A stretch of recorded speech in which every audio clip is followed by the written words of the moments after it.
All right. Welcome to The Mountain in the Valley, the podcast dedicated to bringing dignity back to hard work and telling the stories of those who do. So I'm here with Mike. It's Rattyfab. What's going on, man? Thanks for having me, dude. Yeah. Mike you've been on a cross-country road trip, yeah? Yeah, I put myself on a 5,500-mile cross-country motorcycle trip. Been camping out, visiting friends, seeing 21 states, and loving every minute of it. Even the rain. Yeah, even the rain. It's been raining for at least a week and a half, it feels like. Vax. But yeah, so today he's been staying at our house. We've had a great day just chatting, walking around, looking at the shop, eating steak. Good steak. Yeah, potatoes out of the garden, and just all in, just enjoying an afternoon and relaxing a bit. And so now it's pretty 10 o'clock at night, and we're gonna have a good conversation. So we know where you are right now. You're at our house. You're on a 5,500-mile road trip across the country, whatever, and you're riding my 16 Harley Road Glide. there you go. So it's not a road trip in his truck. Yeah, it's a road trip on the bike, and that's like super cool. But what I want to do is start with like, how do we get, like, instead of starting where we are today, like, let's go way back. Like, Let's go. where'd you grow up? Like, what was growing up like for you? Man, I grew up in Naugatuck, Connecticut. My father was a millwright and rigger, so he was always on the road working and had cool Harleys and trucks, and always building stuff in the backyard when he was home. He had a cool little shed he built bikes out of. My mom was a bartender and a manager at like I'm gonna say like a appliance store, but I'm not sure that's exactly what it is. And yeah, it's pretty cool. We lived in a pretty neat area. I got to ride my dirt bikes up and down the pipeline and stuff all the time. Went to a Catholic school. That was not the best. I was, that picked on kid and Okay. different. As we always like to say, like there was all the preppies versus the us. Yeah, yeah. And so, did you grow up playing sports? Were you into music? Like, what were you? So you grew up pretty, middle class. Your Yeah. typical middle class, not quite rural, but kind of. Okay. Yeah, like you said, you had dirt bikes. Yeah. Yes. Yeah. I always had some like cool stuff. I was very into that as a kid. And bicycles. I was very into BMX. I tried every sport, but sports like never got me. I tried golf, I tried baseball, football, everything. Anything I could get my hands on. It just never took. Yeah, I don't know. I wasn't into it. I'd rather be home on my dirt bike. Dirt bike. Yeah. Were you like, 10 years old, 12, 14 years old, like that real young adolescent time? Were you like tearing stuff apart? Were you 100%. I actually a maniac, or what were you up to? all of the above. I was in the woods building forts. I had this weird, and you just reminded me, I'm super happy about. I had this weird thing where I would take apart remote control cars. I had tons of them, and I would build other stuff. Like I had one that had a working snowplow, a working sander. Nice. I was always taking stuff apart and fixing it and trying to do something, and just trying to learn. I love to learn. Yeah, even back then, huh? Always. Yeah, right on. And so yeah, you're like 10, 40. Were you like stuck at home? Were you allowed to just like roll? Like, did you, I grew up in a way of like, okay, summertime happens, like get out of the house, don't come back. Pretty much. Summertime, it was go. And when my best friend across the street moved to another town, I pretty much spent all of my summers there. Right on. His parents didn't care what we did. They lived in a really rural area, so we just ride our bikes everywhere or go to the park. When we moved to New Hampshire for high school, I started as a freshman up there. That changed. That was like here. go. Go. Do whatever you want, you know. Yeah, cool, cool. So if we were with you in high school, like, what would your friends say about you? They'd probably call me ridiculous, to be honest. Sure. I mean, were you like a wild kid? Were you like just I hanging out, like real calm, friends with everybody, or getting into trouble? What were you up to? all of the above. Okay.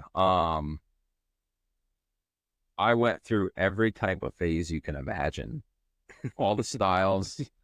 I wore parachute pants. I wore, Air Force Ones. I wore Carhartts and boots. I went through all of it. I was that kid. I wanted to see where I fit in or whatever, but I was always just really a wild child. I mean, my mom would say that. She still calls me that. And yeah, I just like to have fun. High school to me was, I just wanted to have fun. Just have fun. Yeah, yeah.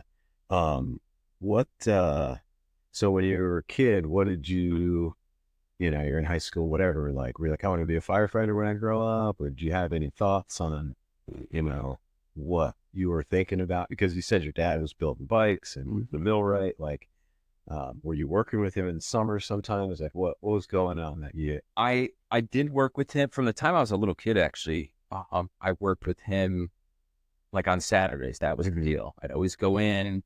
As a young kid, I would paint machines that they just tore down and refurbished or whatever. And I'd go in and I'd paint the whole thing. Mm-hmm. And then as I got a little older, I'd do some small stuff with them. I'd move material around. They give me a list of like, hey, you know, here's a 10-year-old kid on a forklift in a production factory. And they're like, hey, move all these boxes over to this warehouse. Okay. All right. Yeah. So you're like 10 years old, getting a taste for like being out in the like around guys and men and like work and stuff. Yep. Yeah. What do you think? How'd that make you feel like when you're a little kid? I don't think I appreciated it enough, to be honest. Yeah. I loved it. I loved hanging out with my dad, and I loved seeing all the stuff they did. But I just wanted to do something. I wanted to play. I wanted to have fun. I wanted to be on a dirt bike or anything. Did you get paid? Yeah. Oh, so you got like a little taste. When it was just painting, when it was just painting, I got $40 a day, direct from the owner of the company. Cash money. Yup. And then, as I got older, sometimes it'd be a little more or whatever, but, as I faded out of that and then went to high school and got my own job, it was way different. Yeah. Well, what was your job in high school? Was that like a primary thing for you, or was the job like, So my first job in high school was packing groceries. Right on. A bag. That lasted about a month. And then I just stopped going. I couldn't. You just quit on it. Yeah. I didn't even quit. I literally just stopped going. But just down the road was a restaurant that was about to open up. And I saw that they needed help, and I asked my parents, I was like, hey, I'd like to apply there. It says they need a dishwasher and this and that. And that was my first real, I worked there all the way through high school till I graduated. Oh, right on. I worked my way from a dishwasher to prep cook to working on the line, and they were actually starting a catering company. Okay. And I was starting to do all of that with them. I mean, I don't know anymore. I haven't been there in a while, but I had specials that made it to like the menu full time. Right. I loved cooking. I still do. That's what I wanted to do after high school. My dream was to become a chef. And then I got accepted to a program. I had pretty much a full vote scholarship and all this other stuff. For culinary? For a culinary school. Okay. All right. In California. They specialized in like Asian fusion, and I was very interested in that. Okay. And then right before I graduated, I ripped it all up and said, I don't want to do this anymore. All right. There's something, Yeah, gee whiz. It's wild how things change fast. And was there something that happened that you were like, I don't want to do this anymore? A, a friend of mine that graduated a year earlier offered me the opportunity of a lifetime to start a landscaping company. Okay. So I was like, this is what I want to do. I want to be outside. I don't want to be in the kitchen, you know? Yeah. And so I left that job. I abandoned the scholarship and all that. And we started our own landscaping company with mostly my father's yard tools. Mostly my dad's yard. Yes. That's funny. Yeah. I mean, was your dad supportive of you, like not going to school, or like were your parents pushing like college, or? They were very supportive of the idea. I wasn't really like a studious student. Uh, So I think they kind of saw that I was just gonna, I'm not gonna say take the hard path or whatever, but go a different way than that. And school wasn't probably my thing. They really weren't supportive of the landscaping thing. We put in like a solid, we'll put the whole summer till about fall time. And, we just couldn't get more clients. You know? right. One, but she was tired of paying us. It's tough, man. It That's like your first. Was that your first experience with like nowadays we call entrepreneurship? But Like, was that like your first like, this is how you start something? pretty much, Yeah. pretty much. You know, Did you like that, or was it just It just was the thing you're doing. I think it was just the thing I was doing at that time. Like, you know, we knew who our one client was, and of course, and she was just happy to pay us for a while. And when we didn't get more, she was like, "Hey, you can only do so much here. Right. You got to get somebody else to work. Come on." Can you please work for somebody else? Yeah, Yeah. Please. Right. And so, did you graduate high school? I did. Get out. Yep. Yep. And you do the landscaping. Yep. Right. And then what happens after that? Where you head? Then we went to work for a real landscape company. I worked for him for about a year, which was awesome. It was me and all my friends. We all lived together. I ended up moving out of my parents. I mean, I moved out of their house in and out 1,000 times. I lived with a bunch of buddies. We worked for the same landscape company. We all bought bikes together, Right. you know, so it was awesome. And I learned a lot. It was really cool. I fell in love with like, doing like bluestone, like patios and stuff like that. Like I'm not good at it by myself, but with good guidance, I love that stuff. Right. Yeah. After that, I went, trying to think now. I went to work for, I bounced around through a couple of diners and restaurants and stuff for a while. You know, my I don't know if girlfriend, her parents owned one, and I'd go work there for a few months and like, I'm out of here, and go work for another one. And I bounced around a lot. And then I worked for an aerospace company. Okay. And I worked in their molding department, and we molded different types of rubbers, either flame retardant or vibration retardant, onto like flex lines, like braided lines, Right. that were part of manifolds and stuff. It was pretty cool, actually. That job was awesome. I worked there for quite a while. I had my own shift. I was my own boss, essentially. Mm-hmm. And I was cross-trained on multiple parts. I was actually thinking of getting into their welding program. Okay.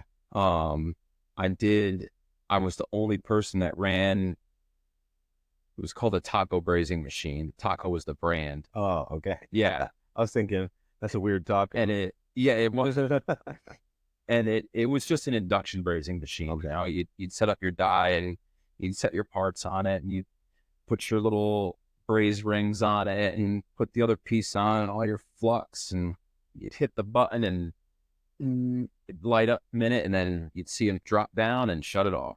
Huh. There you go. That was pretty cool. We made all of it. I made all the fittings for thousands of parts. Yeah. Thousands of parts. Right on. Was this area you were in, like, so you're still in New Hampshire at Yep. this point? Was this like a heavy industrial area, lots of factories and stuff, or just like random. Oh wow, there just happens to be a factory here that I could work at. Kind of like it was in the industrial part of Laconia, actually. Okay. Um, they had quite a few different roads with, big, heavy industrial areas. And I actually found their listing in like a newspaper. Oh man, they used to make newspapers. And you Yep. could look at them, right? Yep. Yeah, and find and make a. And you had all it through. Yeah. I actually drove there. I drove there. I put my application in in person. Um, they were like, "Oh, you have some pretty good experience." I had some other factory experience, so I forgot all about that. But they were a like, lot. yeah, they're like, "You have some good experience." So I got hired there, in the molding department because I had experience in rubber manufacturing. So they were like, "Oh, great, we could use that." Um, Hmm. and then yeah, they hired me on the spot. I worked there for probably a year and a half, 2 years.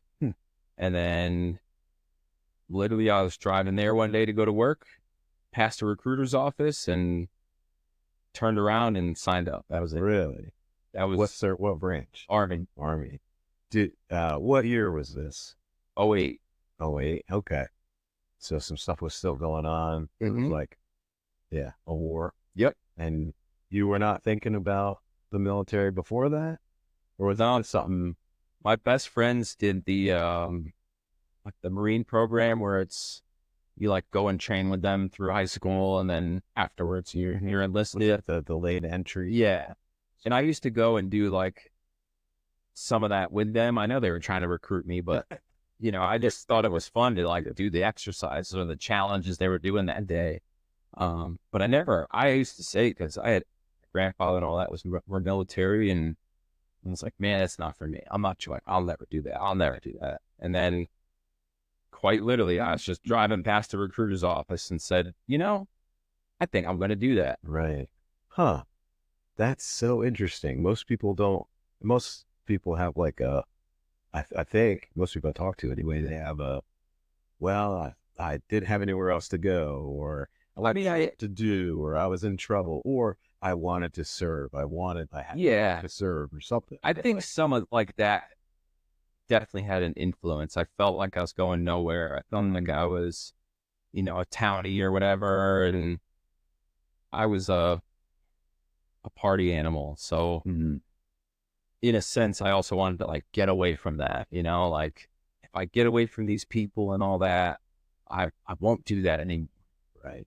Then you join the military and you find out everyone does that more. They are right there, and you're still there. Yeah. Right. Like I went a million miles away, and I got there, and guess what? I was still here. Yeah.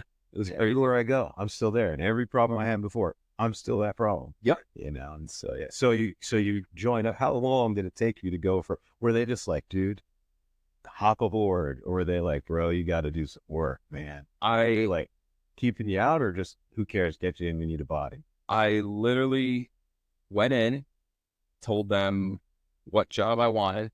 So they're like, oh, what do you want to do? And I was like, I want to be infantry. I'm not just like, yeah, baby. He's like, all right, well, let's take the ASVAB and see where you're at, And I took it, and I actually had an incredible score. He's like, man, you could be basically anything but like a nuclear sub operator. Like, are you sure you want to do infantry? I said some things that he told me never to repeat again. And he's like, well, I think this is the job for you. And that was it. He asked like if I wanted to do like a delayed entry program or anything. And I was like, I want to go as soon as I can. When's the next bus? He told me it leaves in a month. That's like the next one for infantry. And I went into work, gave them my 2-week notice, told them I'm joining the military. After that, I went home. Next day, both my parents were there. I told them I joined. How did they take that? Surprised. Very surprised. Yeah, well, I mean, not a lot of notice. No, none. No, it wasn't like, hey, I'm thinking about doing this. It wasn't. It was like, hey, I'm doing this. This is what's happening. And by the way, the recruiter's going to be here in a couple of days to talk to you guys. And, we're going to do a little PT test and stuff. So Yeah, you I can mean, they see. didn't have a sign for you or anything. Nope, You're I was cool. 18. I was a legal adult. Yep. Okay. All right. So, Actually, I think I was 19. all right. So you head off the basic. Yep. How was that? An experience. Hmm. An experience. Not not terrible, you know, like if you do the right thing and you look out for others, Mm-hmm. like it's not that bad. Yeah. You know, there's always an idiot that messes it up for everyone. And, Right. you know, the whole thing is if one gets punished, all get punished. Or if one does wrong, everyone else gets punished but this person. Hmm. So you learn quick. You know, it was, it, I feel like it went by super fast. Yeah. I had a blast doing everything. You know, we got to train all the time, which most people would be like, oh, that sucked, you know, but I didn't hate it. I felt better. I felt good about myself. Right. You know, I wasn't smoking. I wasn't drinking. I wasn't doing these things that made me feel bad. And I felt really good for once. And I was like, man, this isn't too bad. Isn't so bad. Yeah. Felt part of something. Yeah, you know, especially once you're in and you're doing all that and you know, there's crappy times, you know, you're sitting there doing push-ups for 10 hours or whatever. It's terrible. It's such a great time. The worst exercise is holding a pen out in front of you. Go ahead, try it. Yeah. No kidding. Yeah. But Oh man. you appreciate it. And then you start to, you know, get in that mindset or whatever. And you're like, man, I want to do more than just this. Like, I want to stay in. I want to do whatever. And then you get to the real army and you're like, no, Not interested. no, It's overall, was it a positive experience or? definitely. You know, I have mixed feelings due to my views or whatever, but that's okay. My overall, like, I'm proud of what I did, where I went. You know, I did a tour of Iraq. That was not the best experience, but I had a lot of really good experiences. I met a lot of locals. I really tried to like learn their culture and different things about them because that was a shock to me. You know, never, I went to Guatemala once in high school. Forgot about that. With a friend, but I never like, I didn't appreciate it then. I didn't see the culture, you know, but here I'm an adult, a young adult, and it's a huge culture shock. And you start talking to people and overall it was a great experience. You know, I met some really good people that I'm still friends with to this day. I keep in contact, or I try to keep in contact with people from my unit. A couple interpreters were awesome people. They're more American than most Americans I met. Um, I loved it. You know, it wasn't, would I do it again? I don't know. Yeah. I'm happy where I'm at now. I mean, retrospect, like you're not ever going to be 19 driving down the road with a dead end job No, thinking, well, what else am I going to do? yeah, That's never going to be you again. no, So yeah, I can understand like the mixed feelings looking back because, well, it was real life and there was ups and there was downs in it. And you saw some things, you did some things. And I think if we're honest about it, about anything really, like, would you go through that difficult thing again? I don't know. I wouldn't choose to, Exactly. knowing, Yeah. but I'm happy I did. I learned a lot about myself from all that, about life and how things work and, you know, tons of stuff. I mean, that whole Iraq experience was life changing. You know, I went over with a fiance and halfway through we broke up and, oh yeah, typical, you know, it was typical. But without that and without everything that happened over there and the things you see and do and hear and all that, like, I don't think I would have a lot of the drive I do today, to be honest. Really? Okay. Yeah. It just taught me to keep going. You know, like basics started to instill that. And then being over there and actually experiencing hard life troubles or traumas, whatever you want to call them, really just taught me to keep going. Don't quit. No matter what you do, it's going to be okay. Yeah. Yeah. Wow. Oof. Yeah. That's quite the experience. Did you stay in for an extended amount of time? Like, how long were you?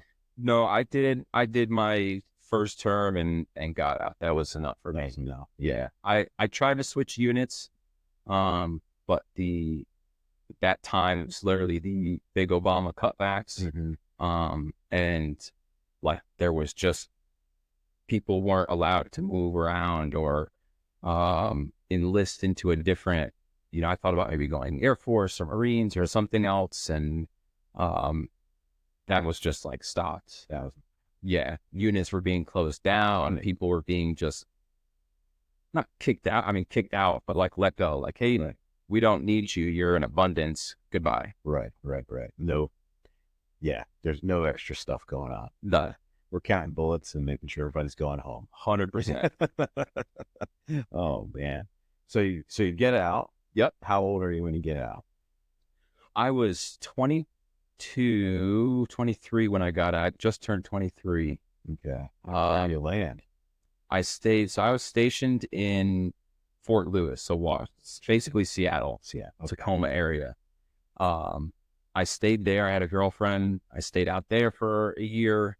I had a few various jobs. I worked at a bar cooking. I worked at a tattoo shop.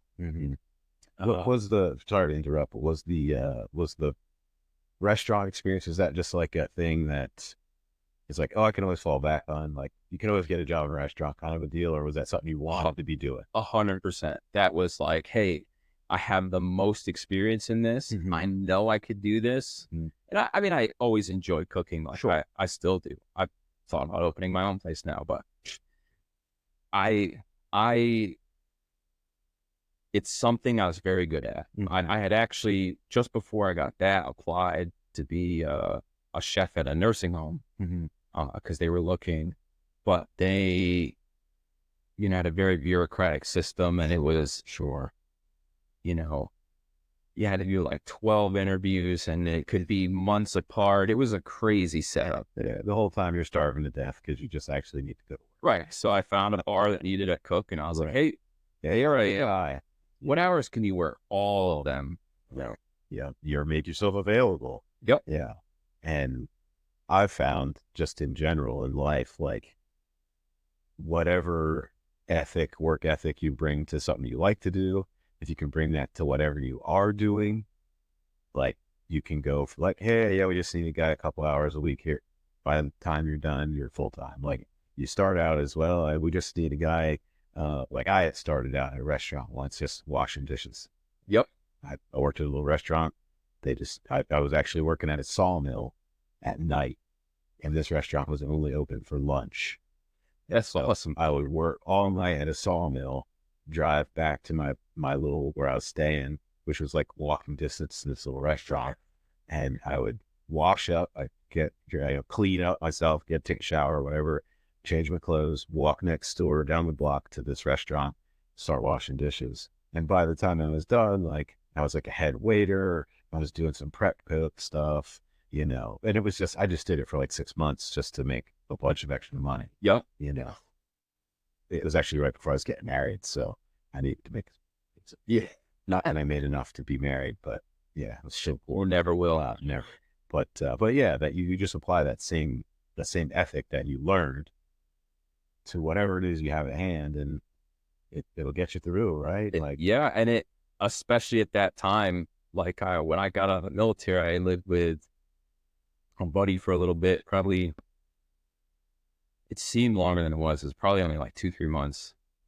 And in that time, I went downhill. My whole life was in shambles. I lost my vehicle. I became like a heavy alcoholic. I started doing drugs again. I just lost myself, and like the job, I held that job for almost that whole time working in that restaurant. And I think all that happening just kept perpetuating that like fight or flight in my head, it was just keep going, work, do whatever you have to, you can get through this. You can make it. Just keep doing it.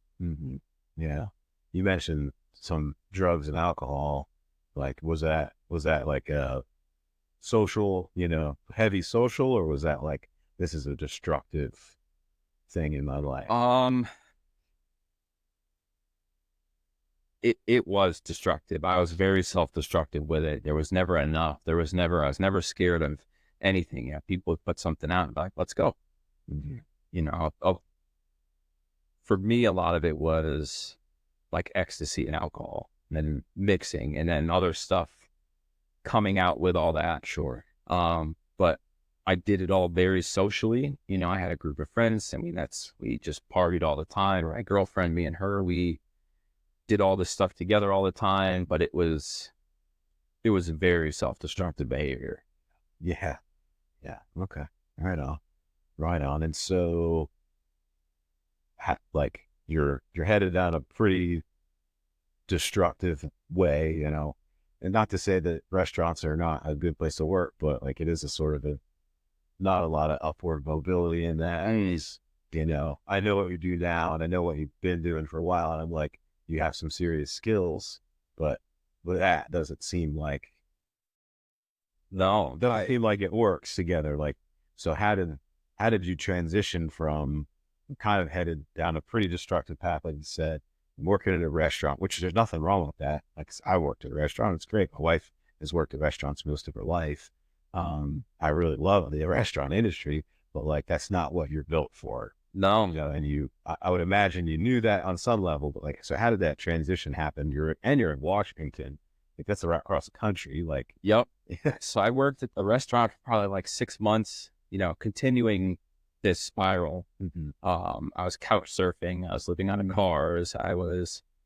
That people offered me, you know, bedrooms in their homes for $200 a month.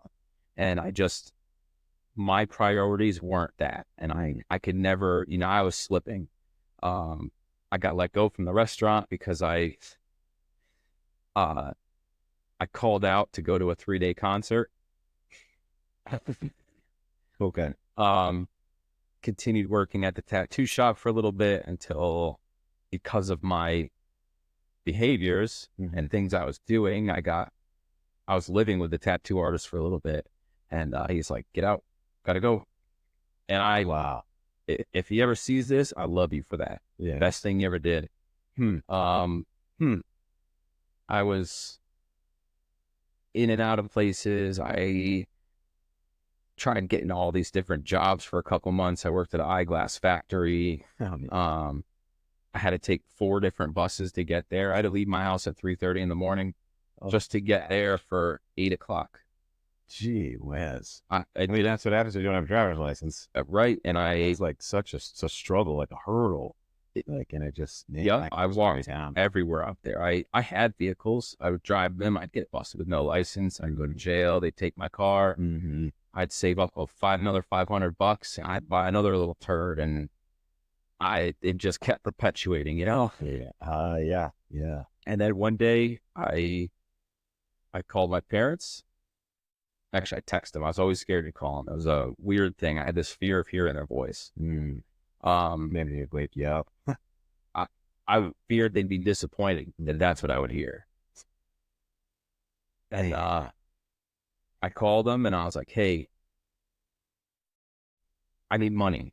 I can't support myself. I'm struggling. You know, I need help." And they were like, "Okay, here's the deal. We'll send you $100, and that's it. We're done. We want you to come home." And we had a long talk, and you know, hearing my parents cry on the phone and everything, that was hard. So I made a deal with them. I spent 1 more month in Seattle, Washington, to hang out with my girlfriend and try to set some stuff up. I had a storage unit and all this stuff. My plan was to go back out, to come home, work, get on my feet, and then do it right. Right. Um, but I came home in basically January 2nd, 2012. Never looked back. Really? Yep. Okay. Yeah. Yeah. So when you got back, like, what was the scene when you get back? Like, back to, yeah, Back to Connecticut. back with My parents had moved back to Connecticut. Okay. So you move back you were couch surfing in Washington, you get back to Connecticut, you get right back into couch surfing and whatever, or you start No, I lived with my parents. like you. My father got me a job at the factory he worked at. He was a millwright maintenance mechanic there. He got me a production job. I was kind of he actually got me a good one. Somehow he got me to work in quality control. So, okay, great. I worked there. I ended up not liking quality control anymore. So I went to work out on the floor, and I was dedicated. I knew like moving home was a big deal to me. I had a lot of talks with my parents, and it was like, hey, you got to get your shit together, and that's what I wanted. I wanted my license back. I wanted to have money again. I wanted to Go figure. Yeah, I lived with change for a year, like I don't know how I ever made anything happen. It was crazy. And when I did work, I mean, I just spent it on drugs and booze and Yeah. dumb stuff. Yeah. But I was very determined, as I wanted to kick drugs. I wanted to be better. I definitely still struggled with alcohol big time, but I didn't have a license. So Yeah. unless someone took So me it didn't somewhere. cost you anymore. Yeah. You already kind of were paying the price. Yeah. And working, I was on third shift. So that really kind of helped me not be a huge alcoholic at that time. But I worked there, worked my way up to a foreman. I ran a whole production line making rubber, high voltage rubber. It was really cool. Mm-hmm. And we were good. Like the crew we had, we were good. Yeah. And that was good. I mean, I worked there for probably close to 6 months, saving up money, paying off debts, paying off fines, paying off everything I can. Every paycheck I'd hand it to my father. I'd say, they had a list of everything with me, and I'd be like, hey, cash this, and then let's figure out what's next. What's next? Yeah. And Let's try and get straightened out. Yep. And they helped me too. Because I was home, they lent me a little bit to get some stuff going. So that's why I would give everything to my father. Like, hey, take what is your payment, and then let's figure out, I was using them to help me learn like finances and stuff that I obviously didn't Growing up. Yeah. Something you didn't learn in basic training. Definitely not. Definitely not. And then I was like, okay, I want to get my license back. Well, I called the courts in Washington that were holding it or saying it was suspended, in that county or whatever. And after talking with the clerk and everything, I owed so much and I didn't complete a bunch of programs. So I had to serve a warrant. Mm-hmm. So basically I was told the only way I could get my license back is to serve my warrant in Washington State at Pierce County and to turn myself in and serve what they told me would be probably 60 days. So talked to my parents about it, they were like, well, especially my father, he's like, it's what you got to do. Yeah. I don't know what to tell you, kid. Sounds like I like your dad. Me too. And so I did. I went to work. I talked over the boss. He was a little leery, and I was like, listen, if it's 90 days, like, fire me. Mm-hmm. I said, but this is what they told me. I didn't have crack for vacation time, so I was trying to have them pay me a little bit here and there so I'd have something. Right. Packed a duffel bag, flew out to Washington State with like an open-ended ticket. Mm-hmm. Took a bus to the police station, ate about $60 worth of McDonald's. And then That's awesome. Oh, that was awful. Might as well get it all in. Oh yeah. No. Oh, I had every meal. Can I get all that? All of it. What do you want? Everything. All of it. Large. Yeah. It's just so funny to think about. Like, the decisions we make in the moment that we think are completely reasonable. Oh, look, They back I'm like, back oh, and you're like, what? why would you do that? You know, it's I'm almost thinking like I'm not better gonna eat, stuff. like I don't know. They got 3 hots and a cot, but no, that's not what you're thinking. No. You're thinking, I'm going to eat a whole month's worth of McDonald's today. Yeah, because every other time I had been to county or whatever, it was a few days here or a week here or whatever, and like most of the time on those stints, you either didn't get anything or you'd get like 2 meals. Oh, okay. Because you're just a weekender Every time. Yep. They'd be like, "Oh, hey, we had an extra meal." Thanks. Oh, I really appreciate this. Yeah. Um, Oh, man. So you turned yourself in, I did. I literally walked into the police station, but walked up to the counter, and said, "Hey, I'm here to turn myself in," and they had no clue what to do. No clue. So he called the supervisor. Usually we got to go chase you. Yeah, that's exactly. They're like, "Are you really? This is a first." Got the supervisor, figured it all out. I ended up going in, and it was like 2-3 days. I had my court appointment, and the judge didn't read like my entire case. Mm-hmm.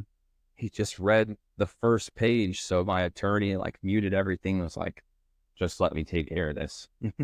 And basically the judge thought that I served my time on all these programs and all this different stuff. And I didn't, but they were like, oh, nope, time served. So you get out of here tomorrow. Wow. And you were thinking 60 days. That's what I thought. That's what I went compared to. A long weekend vacation. Yep. So I got to see the sights. Yeah, that's it. I got to see Seattle one more time. Yeah. So I went, saw a buddy out there for a couple of days until I could, I had to call and make the flight for the open-end ticket. Hung out with him for a few days. At home, I called my parents and stuff, of course. So they knew, so they picked me up and everyone was happy. I went back to work for that company. I ended up getting my license back in New Hampshire. Very important. Very important. It took a couple weeks. I had to wait for some paperwork and some other stuff from the county that you don't get when you get out of jail.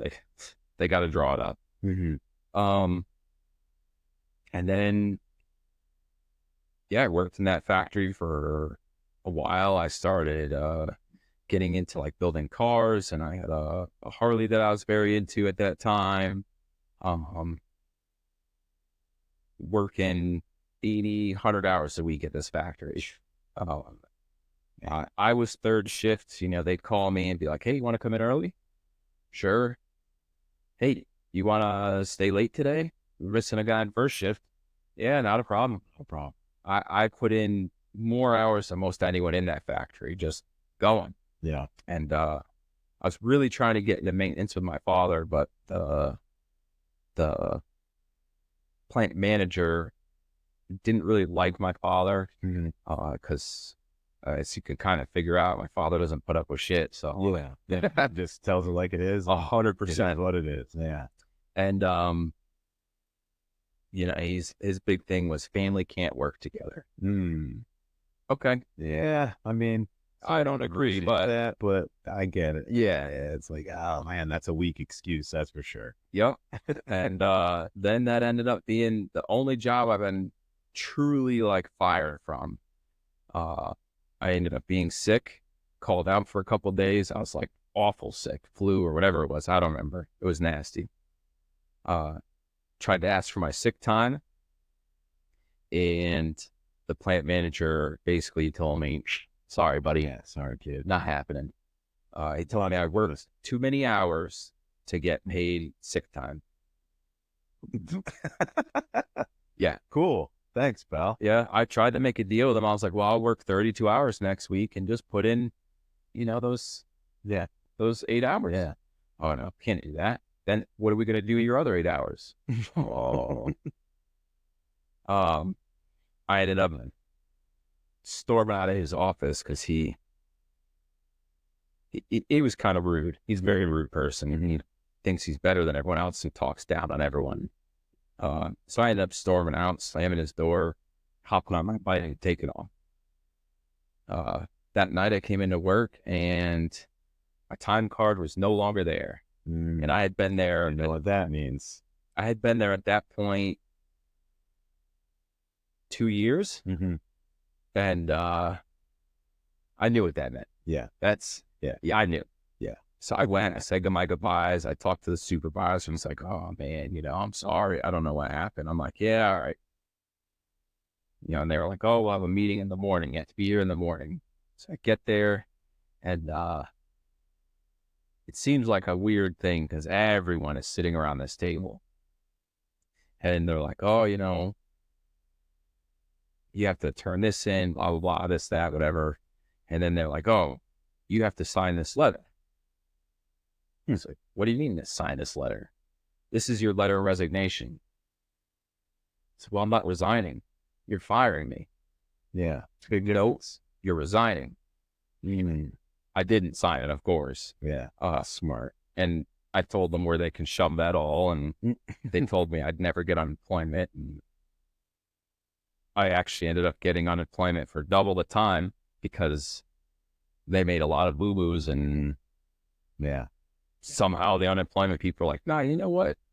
You're good. Yeah, you're okay here. Which is crazy because if anybody's ever dealt with unemployment, it's like a nightmare. Yeah, it's a nightmare. And like, it seems like it never works in the favor of the person or group it needs to work in favor of. Never. That was the one and only time. Yeah. If the company is the one who's getting the short end of the stick, then it's going to go against them. And if the employee is the one, they're going to go rule against them. Like, yeah, it seems like the people who need it the least get it the most. And the people who, and the companies that can afford it the least get to pay the most. Yep. It was crazy. I don't know how it happened, but.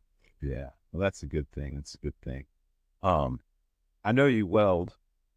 I know you have made a living welding for a while. Like, so here you are working in factories and stuff like that. How did you get into like automotive side, the welding side? Like how did that occur? Like, so like I said, like in that 2 years, I did some very minor welding as like a kid and teen, but like I was not a welder. It was, hey, my dad's got a welder. Let's try this. Terrible. Oh, great. Terrible. Let's do it again. When I came back from the Army and from Seattle and all that, I started getting into cars and I was hanging out with people in the cars and I go deep into things. I just fell in love with it. I was like, man, I love this. I like building performance stuff and I want to build race cars. I like fell in love with that dream. Yeah. And then I got fired. And I was like, you know what? I was talking to my parents one day and I was like, I think I'm going to go to school. Wow. And they're like, for what? Like, what? Child psychology. Yeah. Oh, no, you're lying. Yeah. And I was like, I want to build race cars. I was like, I found this program in Pennsylvania and buddy. And, I was like, it's you either have to do the automotive program or the diesel program. I was like, I want to do the automotive program. And then I want to do their chassis fab class. I want to learn how to build race cars. And my parents at that time were like, you know what? If you can make it all work, we want you to do this. Right. We will help you or whatever. So I got everything together. I did all the student loans and the grants and everything. And, literally a couple months later, I was driving down to Blairsville, Pennsylvania to go to Wildcat. Yeah. And that was cool. That was like a very interesting year. I met one of my good friends who I visited on this trip. I spent a couple of days with him and his family in Indiana. I had some absolute wild experiences because Pennsylvania is incredible.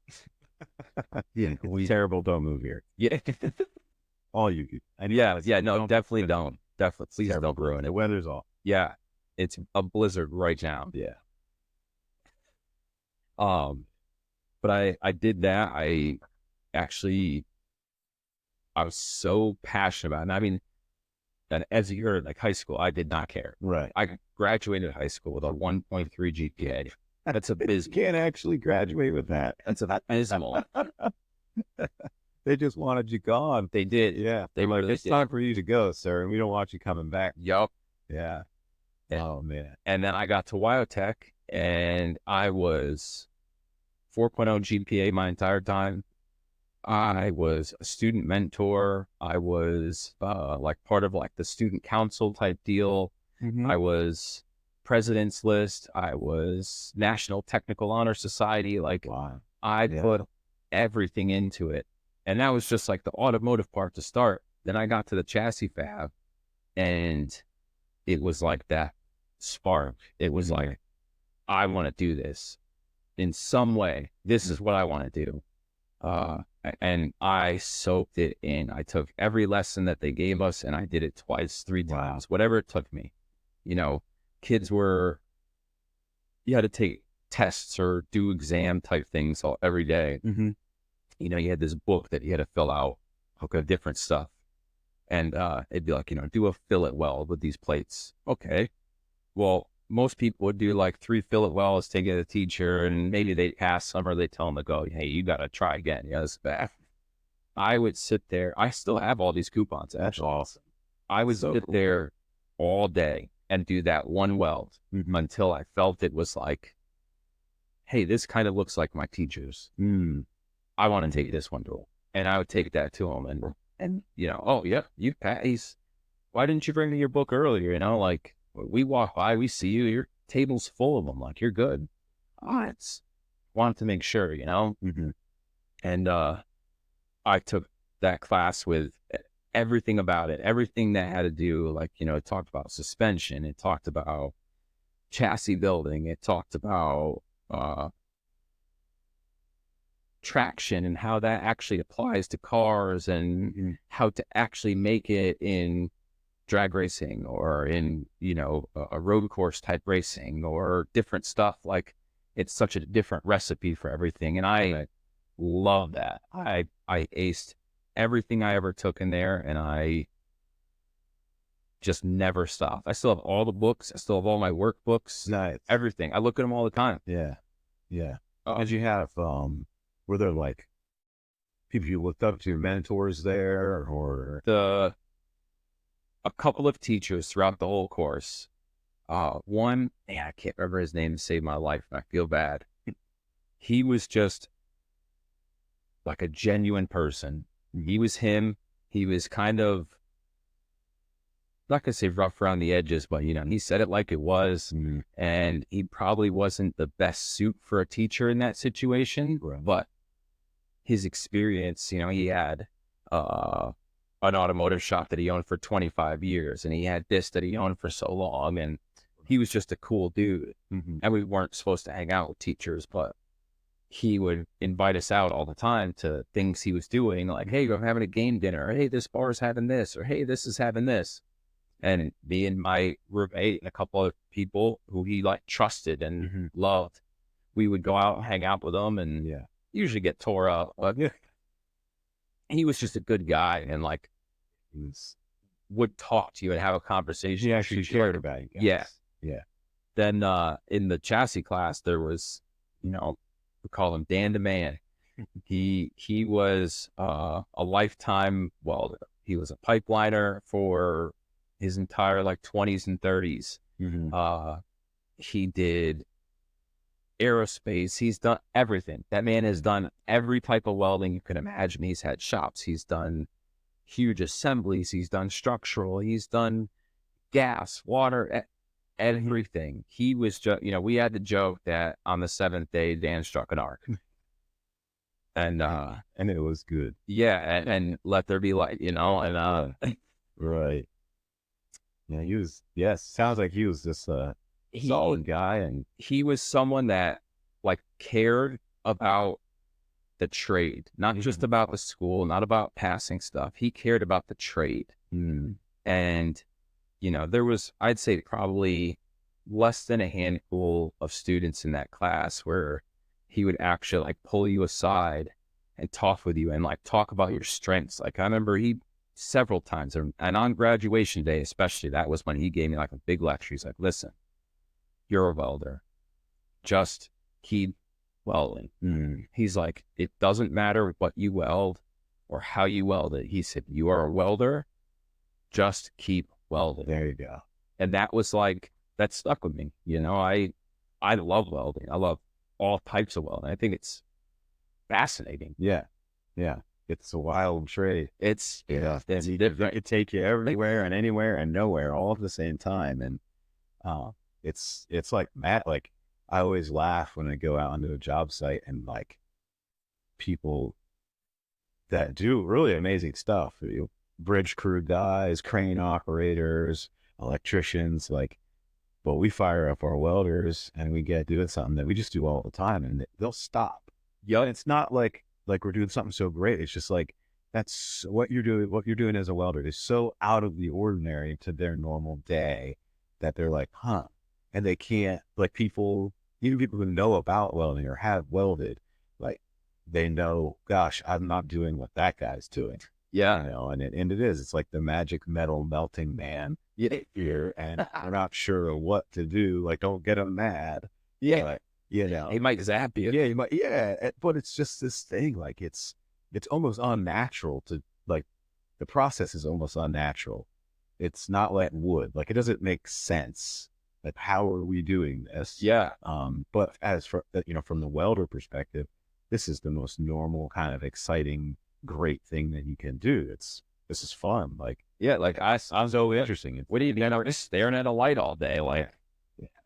what you do is art, you know, like And that's what it is. Like, there's that mutual respect too that can happen. Like, bro, I'm not welding it, or I'm not wiring in those motors. Yeah. On this plant. Like, do you see what you did in that panel? That's beautiful. That's beautiful work. And you know, welding is I'm a little biased. I mean, I've been doing it my whole life.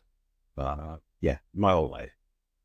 And I just love the trade. But I love all trades. You know, I'm a big proponent of the trades and all that. So I'm glad to hear that you went to a trade school and got that experience and got to meet like people who also loved it and cared about it, and like that it's this precious thing that they held. And they transferred it to you.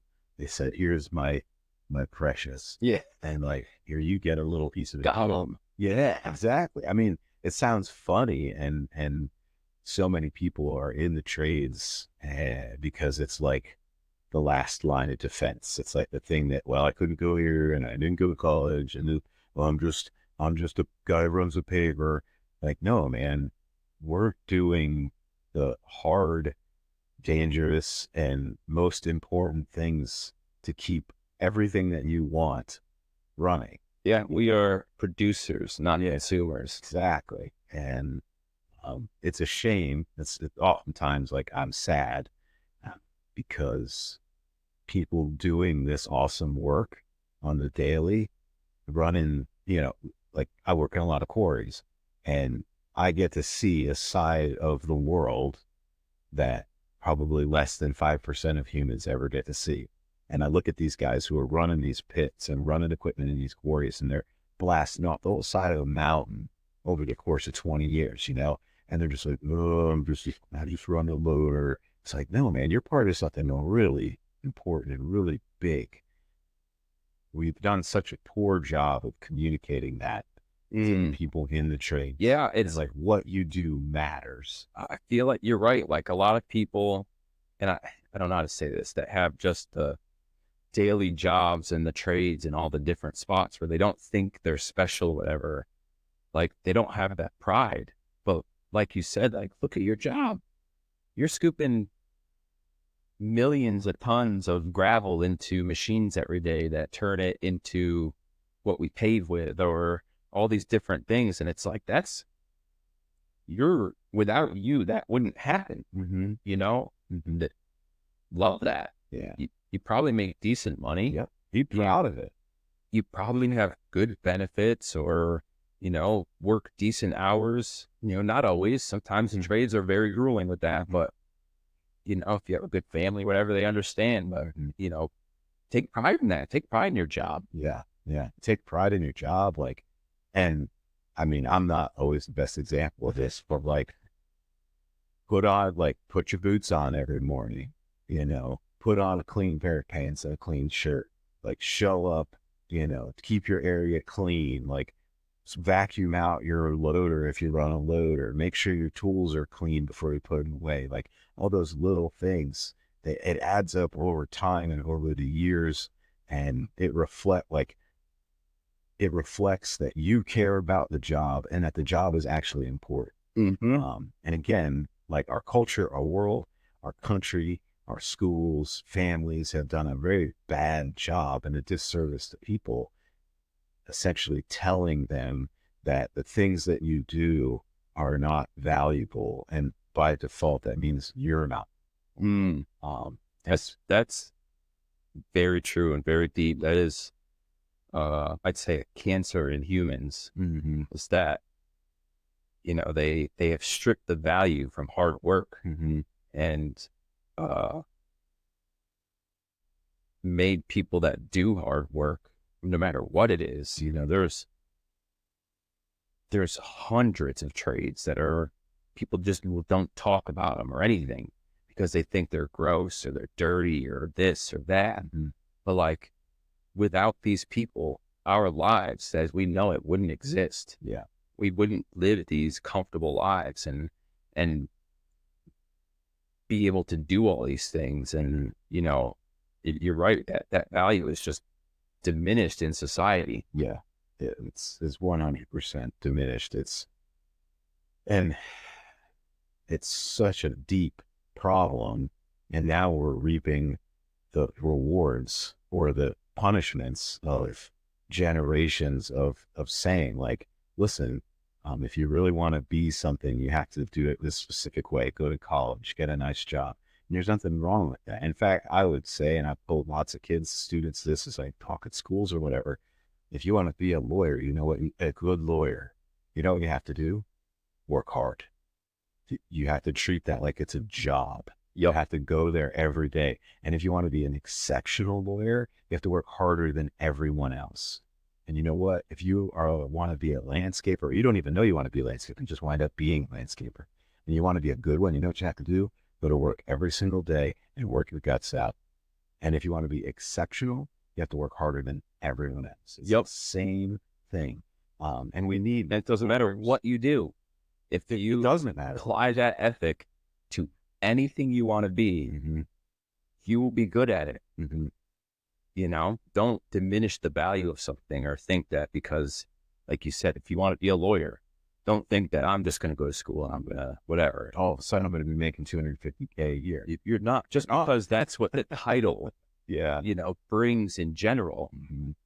That's not your pay. That's not your start pay, right? You are going to start at the bottom rung of that ladder, Mm-hmm. and you have to reach and climb and work your absolute hardest. Some of those rungs are real far apart. Yep. You're going to fall back down a little bit, but if you keep on going, you're going to make it to the top. You just have to keep going. You just have to keep going. Correct. I had a thought, as we were just talking about that. Money. Like, money. Don't get used to it. Yeah, don't get used to it. Yeah. It's a trap. It's a trap. But no, in our culture, we equate money with success. Yep. Or like, I want to do this because it makes a lot of money. I want to do this because, and we think money's going to make us happy, fix what's broken in us. What do you think about that? Like, what do you think about like striving after this money side of things? So I would never dissuade someone from chasing a good job or trying to make more money for goals. You have to have goals for that, right? I think. Okay. Or I've learned, Mm-hmm. For a long time I just wanted to be the best or whatever and chase money and make money. When I was a millwright and stuff for a while, I made great money. I was making great money, but I learned that that's not what makes me happy. Right. It's, if you have goals for that money, I want to buy a house or I want to buy land. I want to do this. That's a beautiful thing. You have to work to get that. Sure. You're not going to just get that. You have to do something. But if you don't have those goals or aspirations and you're just making money to put in the bank, put in the bank, put in the bank, put in the bank, and then, you know what? I want to buy a brand new Mercedes and all that stuff. If you're using that money for status, get out of here. I personally think that like a simple life is what wealth is. Wealth is not how much money you have in the bank. Although, don't get me wrong, it's always nice to have a little more money. But if you want it, work for it. But it I think the simple life, enjoying life in the simple things. I mean, that's why I went on this bike trip. Right. I did it on a very tight budget to prove that I could, and to myself really, and to just enjoy the simple things and not stress about everything else. Everyone's so worried about what people think of what they make or drive or all these different things, where you live, this and that, and that doesn't matter. A good person is a good person regardless of what they drive, what they wear, Right. any of that. That doesn't matter. I don't care what you have in the bank. I will welcome you into my home and give you everything I have off my back the same way someone like yourself would. And Doors are always open. yeah, that's, to me, Really, it is. yeah, I, obviously you need money and everyone loves it, but like, I hate the stigma of money and things that come with it. Yeah. So people then like our culture, I think youth culture, we'll call it Gen Z, all that stuff. Everybody gets all mad at them, whatever. I think they're great. I think they do a great job. I think they're going to be awesome over time. They're going to they're going to have to get used to working and all that. But anyway, We were the same rebellious kids. We didn't want to work or do anything. we were lazy. Yeah. And their parents, like our grandparents or our parents, were never going to make it. Yeah. And that's the way it works, and it's okay. But I've noticed with these younger guys in the trades specifically, like they're not as interested in making money. Like they want money, don't get me wrong, but like they're not going to stay in a terrible position at a terrible place working for terrible people just because there's more money. And they're very willing to just up and quit because they want to have an experience. They want to go somewhere. They want to go to that concert. They want to go to that wedding. They want to do the things that they want to do. But what I've heard repeatedly from younger guys is purpose. I'm looking for purpose. I want to do something that matters. And what do you think? What are your thoughts on that? With like, you having grown up in and around the trades, eventually winding up in the trades, going to Wild Tech. Like, were you looking for purposeful work, or were you just looking to make money, or like what? And as you've grown, like how did that develop in you? I think probably originally I was looking at like, the financial and like status aspect. Cause originally I had a dream of like working for a race team and just building on a race team. Like I wanted to work for NASCAR or something, and with that thought process in mind, like I want to make good money. I think I could do this and make great money and all that. But as I've changed directions and different things and shaped myself through my business and stuff throughout the years, I think it's definitely changed to where purpose is my drive. Other people have probably figured it out much younger, like the new generation. I think they see it from the people like us who are 10, 15, 20 years older than them that struggled or did these things or went through that, and they see that and go, well, I don't want that. But you were miserable for 10 years. I don't want to be that, And I definitely have created like a life based on purpose now, now in life. And is it late? I don't know. I'm not gonna. You want to think that about it? That it's not late. Yeah, It's not late. It's just yeah, I used to think that, but I'm right where I need to be. I've learned all the lessons I need to up to this point. I will continue learning more with a more open mind and all of that. And, I think that's what drives me now is, and I think I see that in my business. Like everything I started doing the past few years was primarily like purpose built. Mm-hmm. You know, when I build roll cages and stuff, I didn't build them just to look nice. Like everything had to have an exact purpose. Everything had to serve a purpose. You know, I look at the products I make now. They are 100% purpose driven. They're not just a bolt on of a cool part. Right. They do something very specific that is very beneficial to what they do. Right. Right. So I want to fast forward. I kind of want to fast forward, but I don't want to skip any fun stuff. Get out of biotech. Do you go straight into the automotive fabrication world, or you go back to the right world? Boy, Like, I don't want to take like a million hours, and I mean, however long it takes, I don't care. But like what? Because I know where you wound up. You know, Rattyfab. mm-hmm. And I know what biotech is here, and in the middle, you have a lot of experiences. A lot. So, like, how long did it take to get from biotech to I'm starting Ratty? So I graduated biotech in 14, Mm-hmm. and then it was roughly a 5-year period, 5.5-ish, something like that, until I decided I wanted to start my own business. I got out of biotech. The only job I could get was at a Monroe Muffler. I think them boys lied to you. They sure did. That was the only job I could get. I had applied for a ton of others, and I had some interest in some. Mm-hmm. Like I applied for a big aftermarket performance company that does like Volkswagen stuff. So I was big into Volkswagens. Oh gosh. Ugh. And the bolts. yeah. And they They're the worst I know. cars. I still love and hate them. They were going to accept me like into their program. I was going to be a tech. I was going to start on their like performance side of stuff, doing installs and all that. However, there was zero type of incentive or anything for me to move to where they were. I had applied for a couple of dealerships, like a BMW dealership in Texas and some other stuff. And they had some incentives. However, the pay was awful.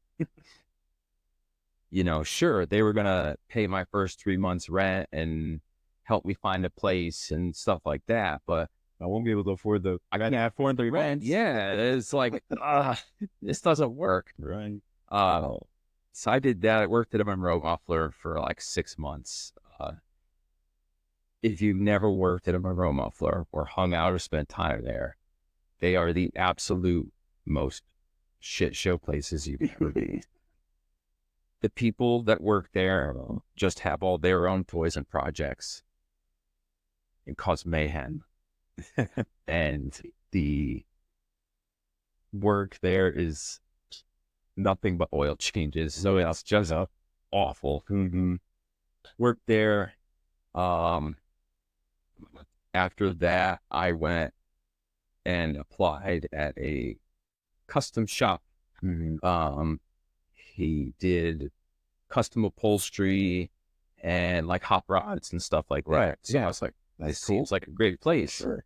And after talk with him, you know, I went and checked it out. And after talk with him, thought I was going to be a good fit. I could bring some fabrication to his business and some other stuff. I've worked there for probably another 6 months. But he just wasn't paying me. Yeah. You can't eat air. Yeah. And, you know, if I saw the vision in his company or something, maybe, but all he talked about was like his repeated failures and business starts and all that stuff and this issue and that issue. And, you know, as a young kid who just spent a lot of money on college and has done all this other stuff in life, like at that time, that was a red flag to me. Yeah. Oh no, that's a red flag. No, I'm out. Yeah. That's definitely a red flag. Yeah. You know, if I had seen something, I probably would have been like, you know, okay, just keep paying me when you can. We'll get through this. Mm-hmm. You know, we'll build this. We'll do this right. There is a future in it, and you could see Exactly. he respected that guy, And he's like, no, we're driving, we're moving. Exactly. It's a tough time. We got to get through it. But there wasn't that. I mean, he's done a lot of cool stuff, and like, he's a hell of a upholsterer, honestly. Like, I would have loved to learn more of that, but you know, he was very protective of that, and understandably so. As a business owner now, I understand that. That's your name on stuff. Respect. But could have at least let me play with stuff, like draw a pattern and let me do something, you know? Yeah. Work on your own stuff, or like, give you a hint, give you a help, give you a hand. Yeah. Invite you into that world. Right. But it was never like that. So I left there. And my father was working for another company at this time, a millwright company that did, went to all different factories, either locally, like Connecticut, or traveled all over the place. And I was like, hey, can you get me a job there? And he was a little reluctant because he didn't want me doing, you know, that hard work that he did for so long, and knowing, you know, me being the young guy and the small guy, I'm going to be doing the nasty stuff. I'm going to be in there And be able to be. But I convinced him that I wanted to do it and that I was interested in it, and that I wouldn't, you know, let him or our boss down. So we talked to him and got started, and then I ended up becoming a millwright and started working in a couple different local factories, helping their maintenance crew, doing rigging or machinery removals or installs, you know, typical millwright stuff, anything and everything. That's the fun part of millwright, is it is literally anything and everything. Yeah. And that's why I loved it. Some days I'm doing steam pipes. Some days welding a mezzanine. Some days I'm pulling out, you know, 20-ton motor or something. And it's like, cool.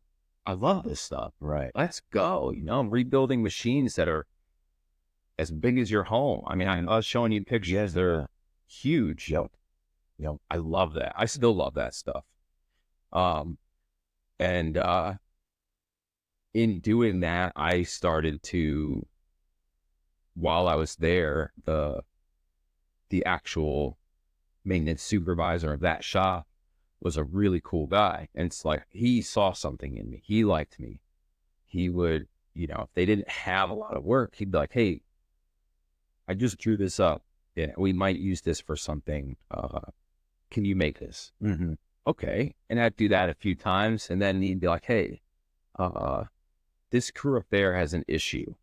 Can you go talk to them and make something for them? And like, one of my first solo like problem solving jobs was they made high voltage cable, and on that cable they had stuff printed.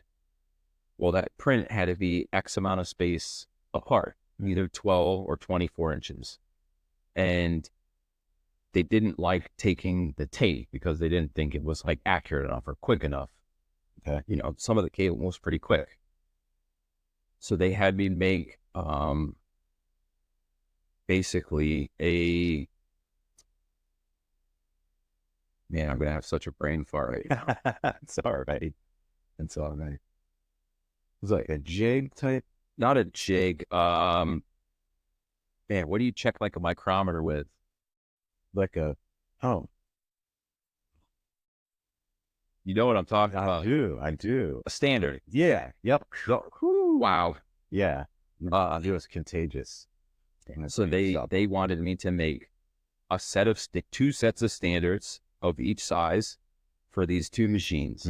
So I took, and it's like, well, they don't want anything complex. They want light. They want simple. So I took some square stock and I cut it and I welded it together. And then I machined the ends so they were exactly 12 inches apart and 24.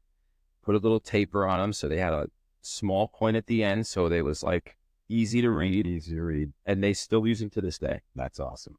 And then it just kept going. And after a while, after traveling, I mean, I traveled all over the country with this job.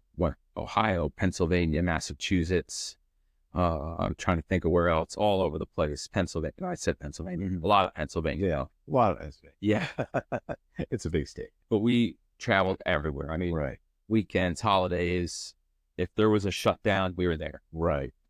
Um, did that a lot. Kind of got tired of it. Just the traveling part, you know? Mhm. And Where is it? It can wear on you. Traveling it can wear. it can. And especially, you know, it wasn't, I look back like it's not too bad. But if it wasn't always the holidays and stuff, like, Mhm. you know, I'd love to do a picnic with my friends and family or whatever, like, Right, but I don't get to ever. right. All summer, I'm stuck, you know, beating myself up in factories. And Mhm. I was like, I don't know anymore. So at that time, kind of worked out perfectly. That company that we subcontracted for a lot was getting rid of contractors and Okay. hiring them on full time, or a couple of us As company as employees. company employees. Okay. So my father went first um, to do maintenance, and then I'd say a few months later, I joined them, um, and they put me on second shift. And being on second shift is where I really, really started to pick up welding. Mhm. I had the whole shop open to me all the time. It's second shift, so it's not really busy. There's not bosses around. You know, I'm Right. by myself all night. If there's an emergency, You take great. I'll go. I'll fix whatever you got. right. And the crew loved me because it was never like, yeah, I'll be down there in an hour. It's like, Yeah. you got what? I'll be right over. Yep. Do I need this? Okay, I got you. Yeah. You know, but I would spend all night in the shop welding. And I actually still have a bunch. I threw a bunch out recently, but you know, I taught myself how to weld cast aluminum there. I taught myself how dirty cast. I'd go and then find the dirtiest pieces and scrap it. Fine. Yeah. I taught myself how to weld, you know, good aluminum there. I played with stainless like all the time there. Mhm. Sheet, tube, anything I could get my hands on that was scrap size. Mhm. I was constantly MIG welding there. I built this. I want it so bad. I want to buy it from them. I built this sick cart for their new stick welder that they had, you know, engine driven unit. I built this sick skid for it. Mhm. I have pictures somewhere. I'll show you later. Um, I started just building anything and everything. They put me in charge of safety. I worked like with the safety team, Mhm. and they'd say, this machine needs guards. Perfect. And I'd say, okay. And I'd talk it through. I'm like, well, this is how the machine operates, blah, blah, blah. You know, how are we going to do this? Okay, we'll work with the electricians then, because we're going to have curtains here. We're going to have this, or we're going to have that. And that was a big thing. I started doing all the safety, all the guards on machines. Um, I started getting more into stick welding and doing tons of major repairs there. I mean, or build up, you know, we'd have to hard face stuff, or we had to, there were, you know, machines that pick up wire reels, you know, heavy wire reels, 10-ton plus. Okay. You know, and they're all screw machines. They have big screws and stuff in them. And they have these can gears on the outside that hold the inner arms from clanging around. Okay. Well, they break all the time because guys are, Of course. they don't, yeah, they don't care. So, People are involved. yes, I got really good at welding those and laying nice beads, and I would just practice. I'd sit in that shop all night, and one night it'd be TIG welding. The next night it'd be MIG welding. The next night it'd be stick welding. And then I would just weld. Yeah. That's the only way, man. That's the You're not going to get good at it if you don't do it. You're not going to stay good at it if you don't keep doing it. Yeah, and it's awesome that you had that freedom to grab some scrap and just get after it and keep moving, keep working, keep chugging away, all while at the same time taking care of what needs to be taken care of in the shop. And yeah, that's awesome. Yeah, it was fun. Awesome. It was a lot of You fun. learned a lot about just problem solving. Like that's actually one of the blessings and curses of being a decent welder is Oh yeah. people don't give you a plan They just tell you what they need at the end of it, or what they think they want. And then it's up to you, the welder, to figure out how to get from this pile of stuff to it's done. Like a safety guy knows it needs to be guarded, but they have no concept of how to produce a guard. Mm-hmm. They just know it needs to be safer. You know, they know it needs to get from here to, you can't get a hand in here. We know it's less than 7 feet tall, so you can't have that roller unguarded. Yep. But oh, these air pistons, they have to have guards because they're, you know, like you said, they're 6'6" at the lowest part, and that's within head bumping range. Or sure is. Yep. Yeah. But the details of how to get it, and there's no plan, there's no drawing. It's not like, and unfortunately, a lot of young kids that go to school, they get a plan.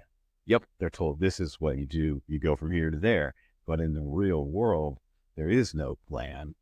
And not all. The blessing and the curse is welders learn how to fix things or solve these problems.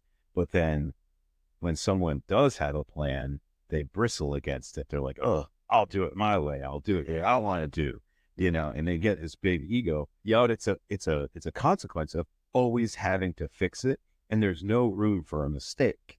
You can't fix it and then it doesn't work, because you'll get gone, they'll kick you out, they'll run you off, or they'll just never call you back. You'll never know it didn't work. So you always think it worked, but you actually don't know. No, you never know. You never know. And they don't tell you good job.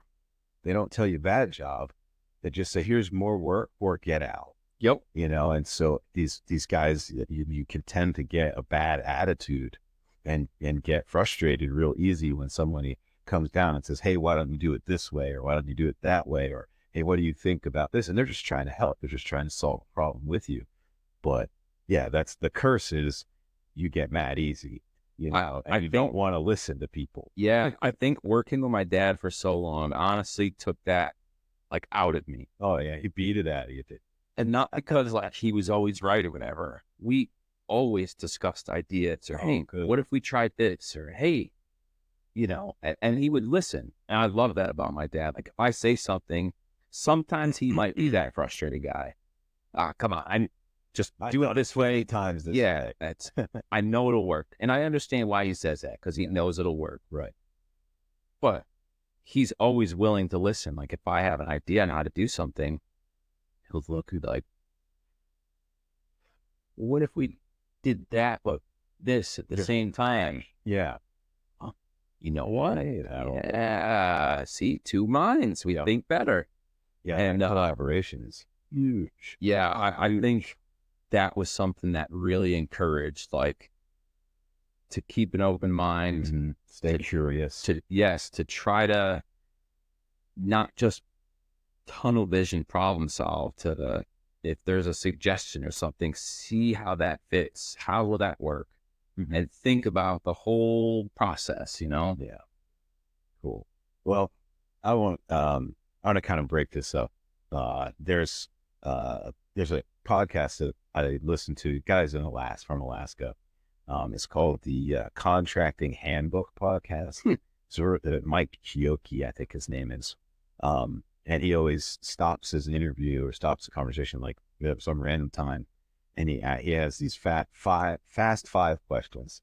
And so I'm not going to ask you, I'm not going to tell you, I didn't give you any warning, but they're simple questions. They're short answers. And I just think they're interesting questions to get a good answer on. So what is one tool you can't live without? Adjustable wrench. Adjustable wrench, also known as an adjustable hammer, but yeah, it just depends where you're at. Yeah. You know, the old adjustable wrench hammer. All right. What is your where have you been all my life tool? Oh, man.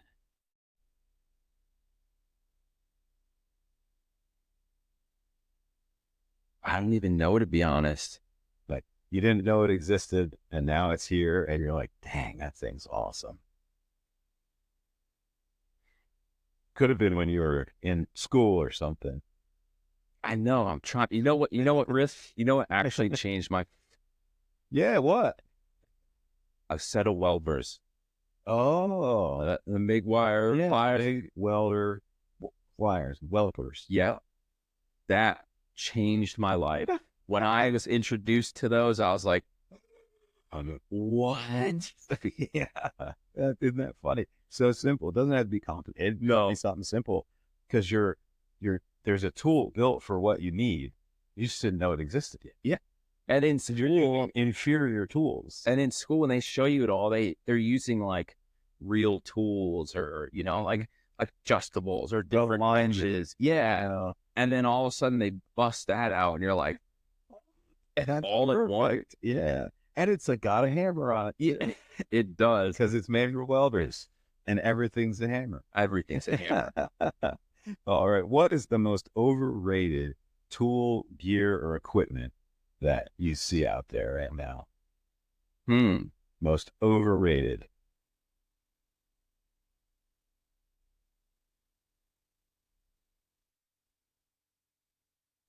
You know what? I think one of the most overrated Okay, if it's tools offensive. is one of the most overrated tools, and they can be handy. So I'm not saying they're not, but one of the most overrated tools is one of those like coat finders. What finder? The coat finders. Oh, for doing tube work. Yes, Yeah. they're cool, and okay, they can be handy for like really odd notches. Mm-hmm. However, I have done like tri-compound notches without ever touching one of those, and everything fits up perfectly. Right. Just do the work. Do the work. Yeah. Yeah. There you go. They're That's useless. that. Get out of here. Get out of here. Stop sending you all the videos too. Yeah. I don't need to be marketed anymore to that. All right. What is your go-to like shop or job site jams? Just music. Oh man, it would be my thumbs up playlist, and I have the most eclectic taste in music. Okay. So it's gonna go from Daft Punk to Slayer to Britney Spears to Waylon Jennings There you go. to who knows. Yeah. I just like music. There you go. So just loud. That's what. As loud as it can get. That's the kind of music. All right. Last one. Question number 5. What is one thing that's an instant you're fired or complete? Or if you can't fire the guy, a complete loss of respect. Like one thing that could happen or say or do.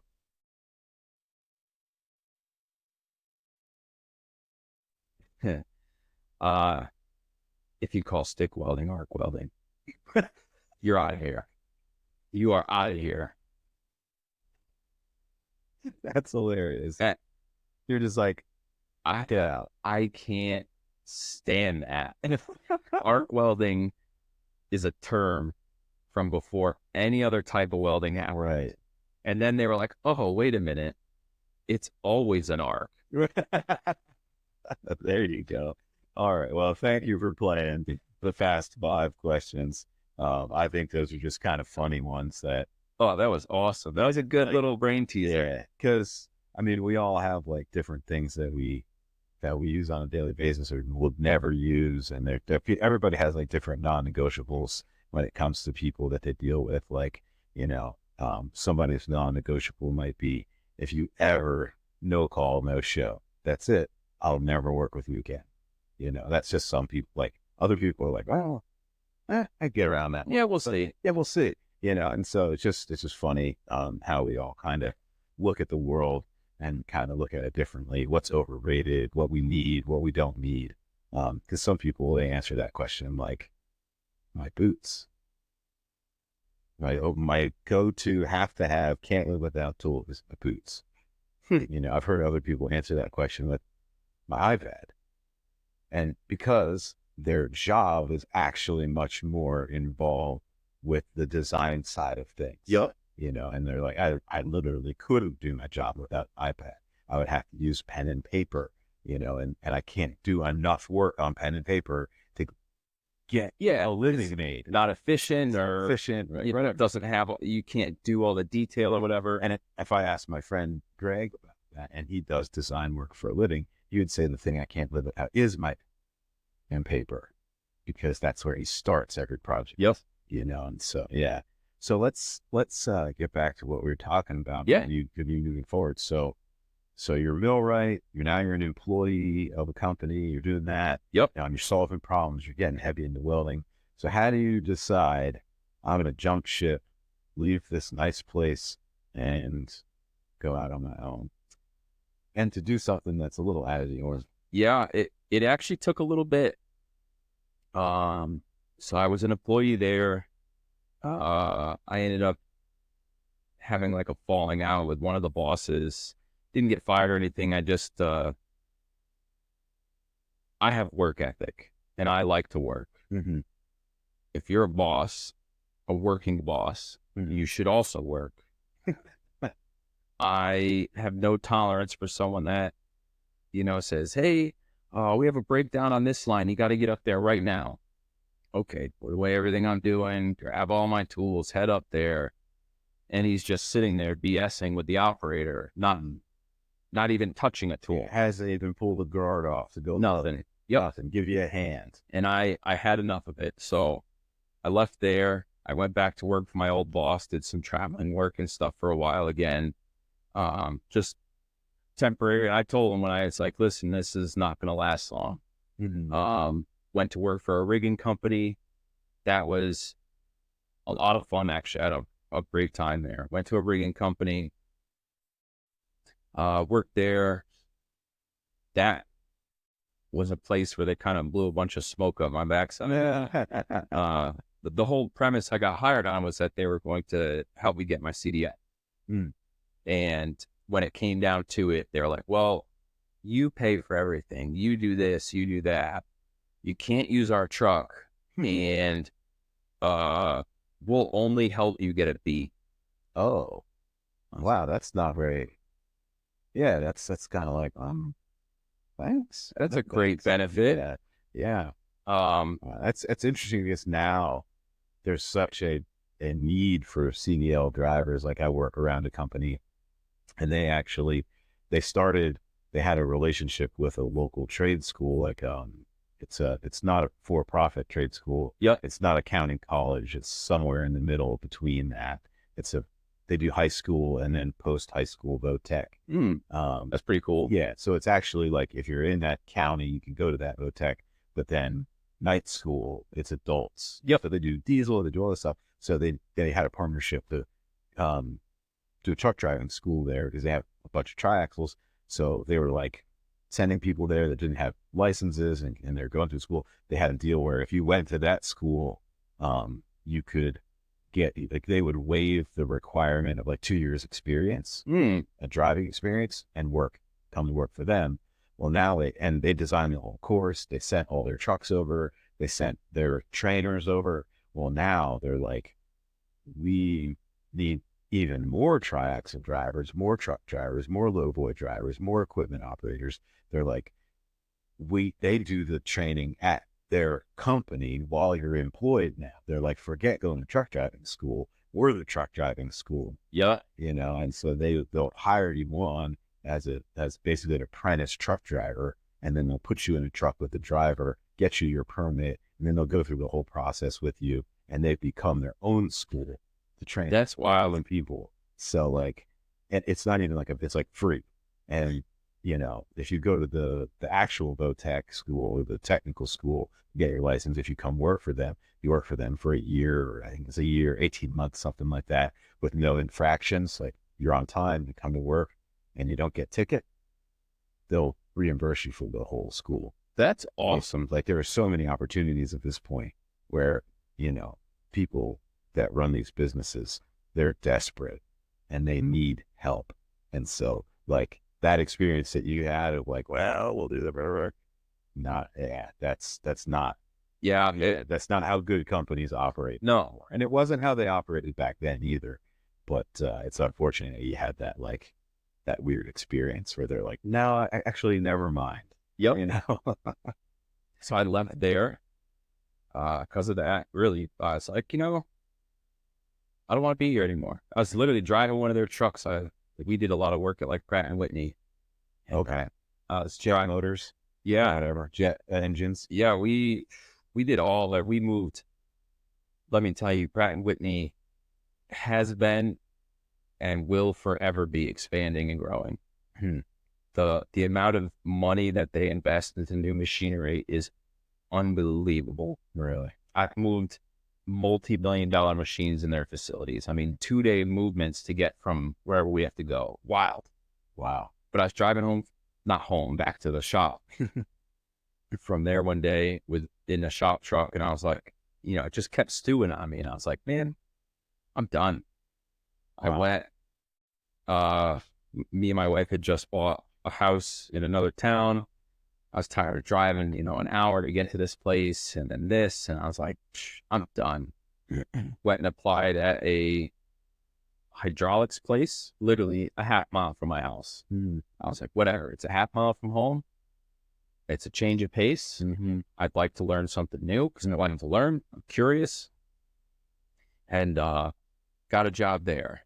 Worked there for right about a year. And then COVID happened. Oh. And I was a traveling technician.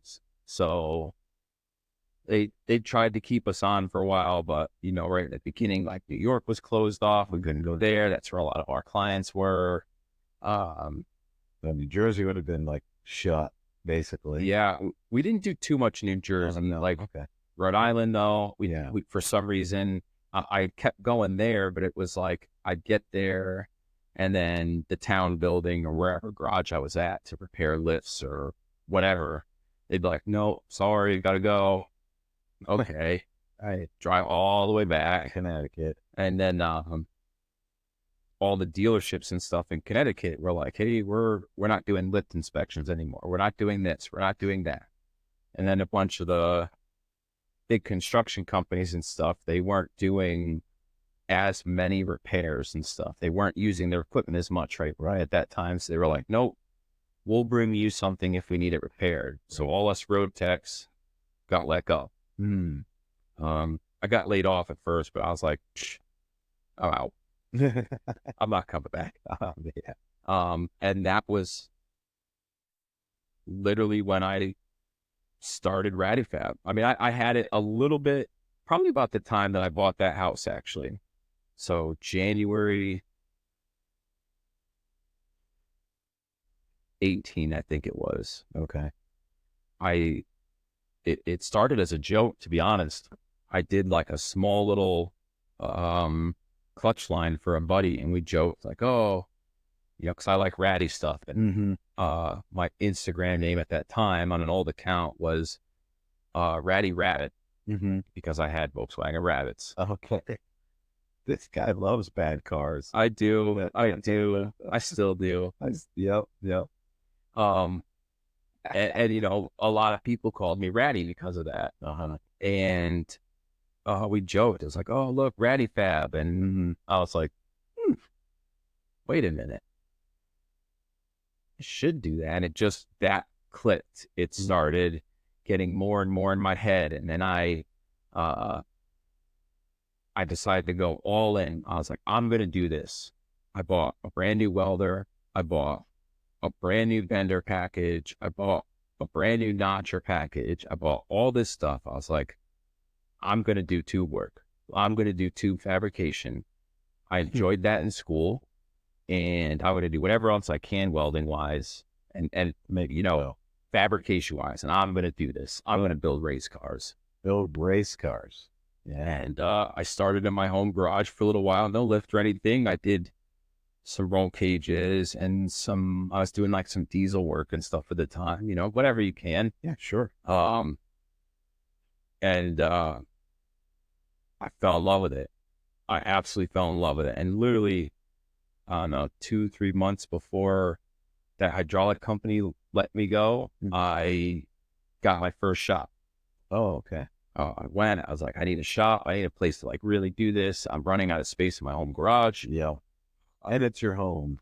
That was the big deal. I didn't want people at my house anymore because I had one bad business dealing that really just set me off. And I was like, I don't want people here. I told my wife, and she was like, I think, you should do it. Yeah. That's awesome. She felt that. Yeah. So I got the shop space. I think she also just wanted some of my stuff gone out of the yard. Yeah. She could use some space back. Yeah. I got the first shop, then I got laid off, and it was like, I didn't have a choice. Mm-hmm. I just decided, like, that's it. I'm not going back to work for anyone else. Yeah. It's sink or swim from here on out. Yep. And I was in that shop for a year, started doing less and less diesel work and more fabrication work, all different stuff, all automotive related, a lot of roll cages. I did some wild stuff for a science company. I made this huge fixture to hold, quite literally, this laser testing system that tests COVID. It's wild. It was wild. Crazy. Yeah, it was very interesting. That was like my neighbor at the shop. They were this scientific company or whatever. And he's like, hey, I need this built. Can you do that? Yeah, I could do that. The answer is yes. Yep. And I started getting good clients. I was being busy. Every roll cage I did got better and better and better and better. And that was like that's what I strove to do every time. And to this day, it doesn't matter. Anything I do, I look at it afterwards. I find the things I don't like or that I could have done better, and I don't kill myself over them. I look at them and go, what did you do? How could you do better? What happened here? Maybe my bead got a little messed up, but looking at it like, well, you were laying under the dash and welding, upside down. So I'm not beating myself up, but I'm looking at it like, well, what can I do next time to improve that? Right. I want to make this better. I want to get better at that problem. And that's just what I kept doing. And then I had a client, actually a good friend now, that raced dirt bikes, and he kept breaking. It's a brand new Yamaha, and he kept breaking a chain guard off the swing arm. Mm-hmm. They're just weak, super weak. So we redid it a couple times. And one time we really redid it and reinforced it. Never broke again. But he came in one day. I was like, hey, our buddy's opening a shop, brand new and all this, you should talk to him. You should get up there. And I did. And that's how I ended up moving into the shop that I actually just left, but brand new, big, beautiful, that was the dream shop. If there's a shop, that's the dream shop. But that allowed me for a couple of years to really just improve. It gave me the opportunity to get clients I would have never gotten anywhere else. People that are the type that look at a building and look at a setting and go, okay, I trust a guy that I trust this guy with my expensive toy. Right, because that's what I was starting to get. I was getting away from your basic drift cars, whatever. I was getting into full-blown, 1,500 horsepower drag cars. I was getting into Porsches and Mitsubishi Evos and Nissan Silvias, but nice ones, not little rat cars anymore. It was like, wow, this is incredible, and I just dove so hard into it and put everything I had. I continued buying more tools and upgrading stuff, and then I was like, man, I want to build products, I want to build stuff that people buy, not just roll cages, not just one-off pieces. And I started doing some bash bars and stuff for drift cars, because that was it's a big community, and there's a lot of people that are always looking to spend money. Is that bash bar like a consumable part? Yes. So people just smashing them. Yes. The new one to straighten out this car. Which is what kind of led to the downfall of them, because they're very hard to make quality and affordable. That was a thing. I saw in the market what was out there, and it was all ERW tubing and standard. Yeah. And, subpar MIG welds and stuff like that. And there's nothing wrong with MIG welding. That's Sure. That's bread and butter, but absolutely, yeah. but at least make it look nice. Right. Yeah. I Do think it. Yeah, we've all seen products that cost way more than you would expect, and you see them, and their quality is way less than they ought to be for that price. 100%. And I was like, you know what? I'm done with these. I decided to just focus on like the full builds and the roll cages a little differently. I was like, you know what? I'm going to do, I found an alloy material that is like so far superior to like 4130. I found Docol R8, God's material. That is just, you cannot get better than that, to be honest. There's no mill scale on it. It is like this beautiful, shiny material. It's single sourced. It's never recycled. It's stronger than chromoly, has unbelievable manufacturing qualities, and I fell in love with it. Like, the material sold me, not anyone. I found out about it and researched it and looked like I do. I dive deep into things, and now it's like, yep, that's what I want to do. And I started primarily doing these high-end roll cages with just Docol. Okay. Is that um is that material like a requirement for certain sectioning bodies, or is it well supersede the requirements of sectioning bodies? Most all the sanctioning bodies now have like an allowance for it. They actually have verbiage that says it, where before, we'll say 10 years ago, they didn't say it at all, or they might say like alloy, so you could get away with it. Okay. But it wasn't as available. I'd say in the past 5 years, it's become not readily available. Like, you're not going to go to any supply store and find it. Right. There is one supplier in the United States, Okay. but it is available. Right. And they are just as passionate about it. And, you know, it is Mechanical properties are in line with 4130 and chromoly, and so, like I'm just kind of a nerd. yeah, Nerd, so it's like very similar. It's an alloy. It has, I don't have all the specifics in it right now, but it is, should have prepped you for this. Yeah, in general, 10 to 15% stronger per size than chromoly. Okay. But it doesn't have the failures that chromoly does. Chromoly is a very brittle and hard material. Yes. And when it fails, it tends to crack or break, where like mild steel doesn't. Mild steel, you know, like in off-road applications, they bend, they have flex, and it's more forgiving and actually maintains its shape more. Well, that's a lot more with Docol's. Like, Okay. it has the same manufacturing qualities and like strengths and failures as mild steel, Okay. but has the strength and lightweightness of chromoly. Oh, wow. It's like the perfect material. Yeah. Huh. That's neat. Yeah, and it's actually a welded seam material, but it's considered ultra high something welded seam material. So in reality, it's not considered a welded seam. It's a weird deal. The welding procedure for that seam is very controlled out. I mean, They're unbelievable. Yeah, but it's not like a DON. Like, it's not drawn over a mandrel to get rid of that seam inside.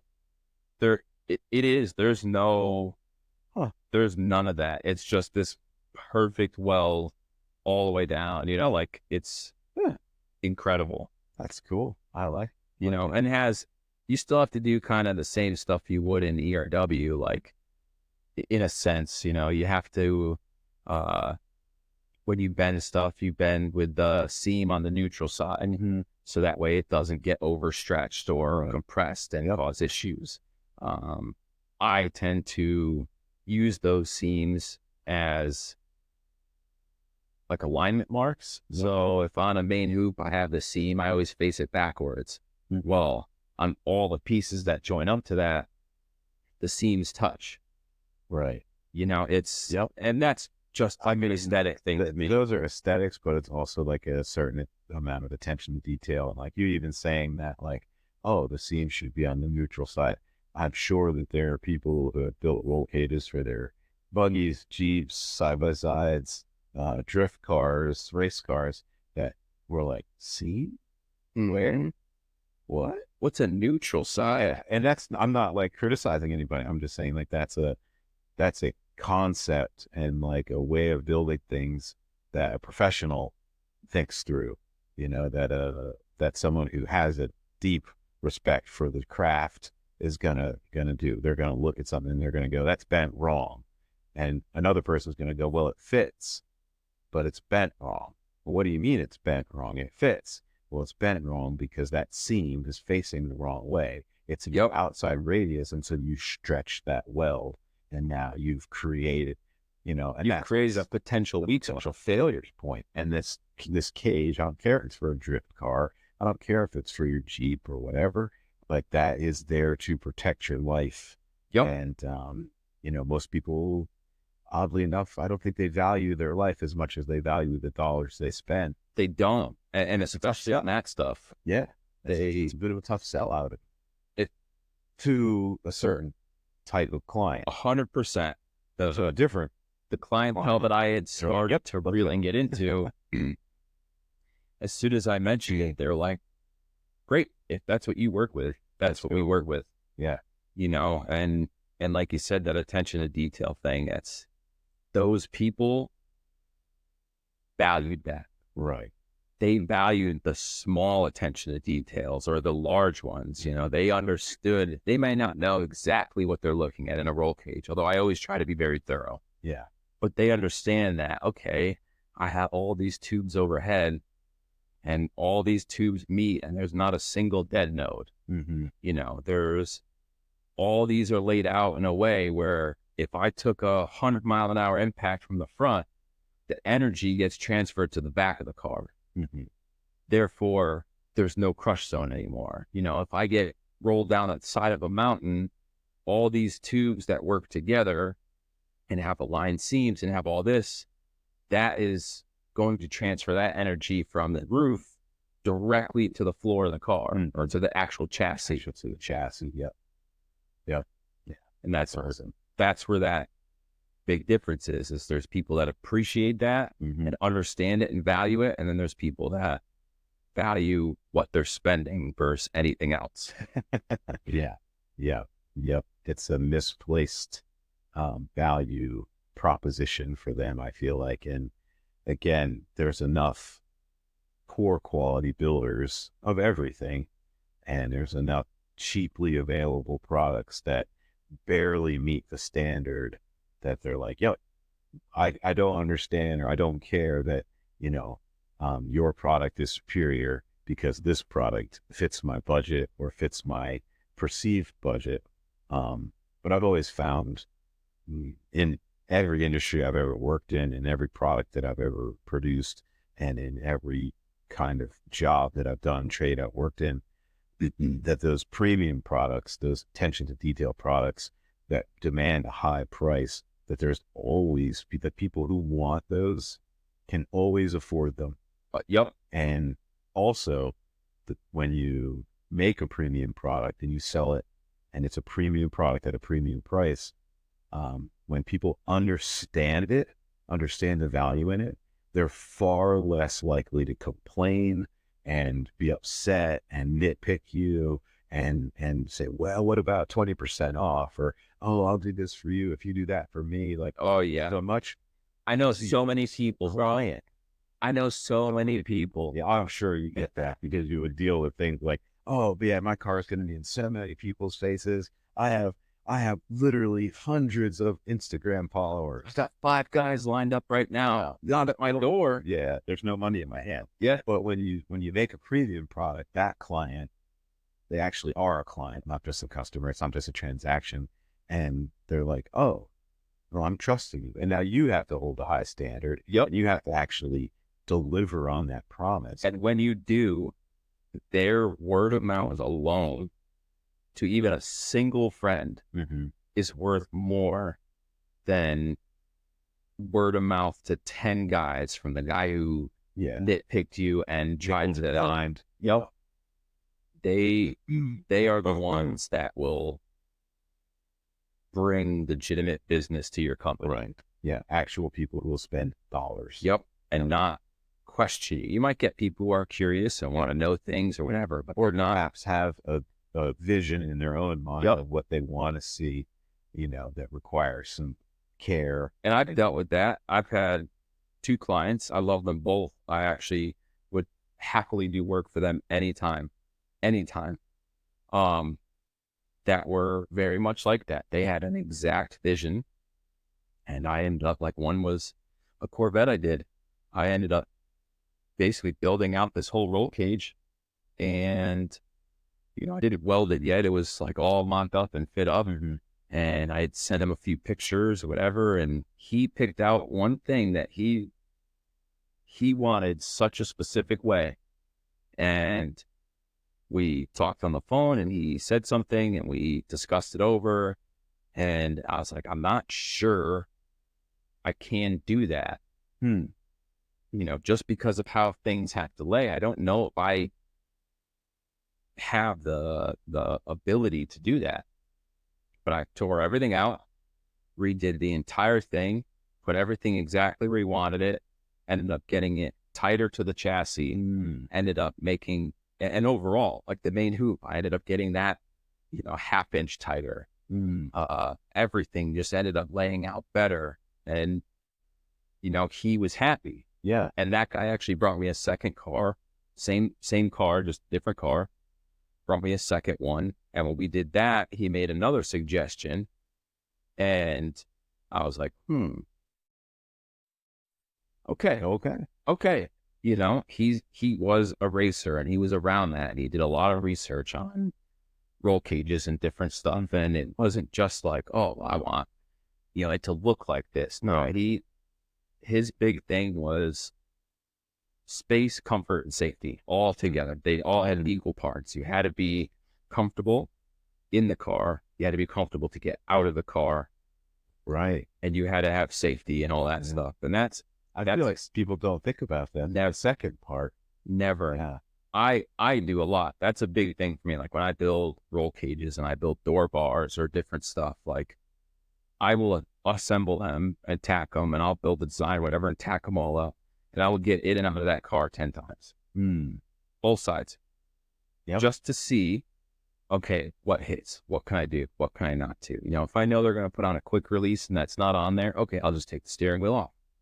They're not going to have it on there. I know they have one, but it's just not on here.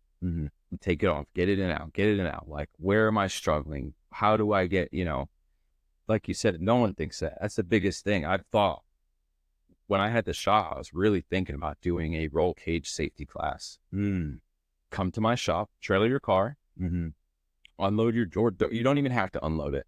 As long as you could open your door and do your standard in and out procedures. Yeah. And we will go over how to get in and out of your car as efficiently and safely as possible. Because people don't think about that. No. When people used to come pick up cars, I would make them get in and out a couple times. Right. They'd look at it and be in awe, and I'd be like, get in. That's awesome. We'll get in. Oh, all right. Then they get in, and I'm like, no, you should try it like this. Now get out. Oh, and they get out, and I show them how I get in and how this is the quick way to get in. It's very easy. It's very comfortable. And then I show them how I get out. This is, if you were in an emergency, this is going to be your fastest way to get out of the car. And then I make them do it, because that's what that's for. You're building a roll cage for safety in the event of worst case scenario. Right.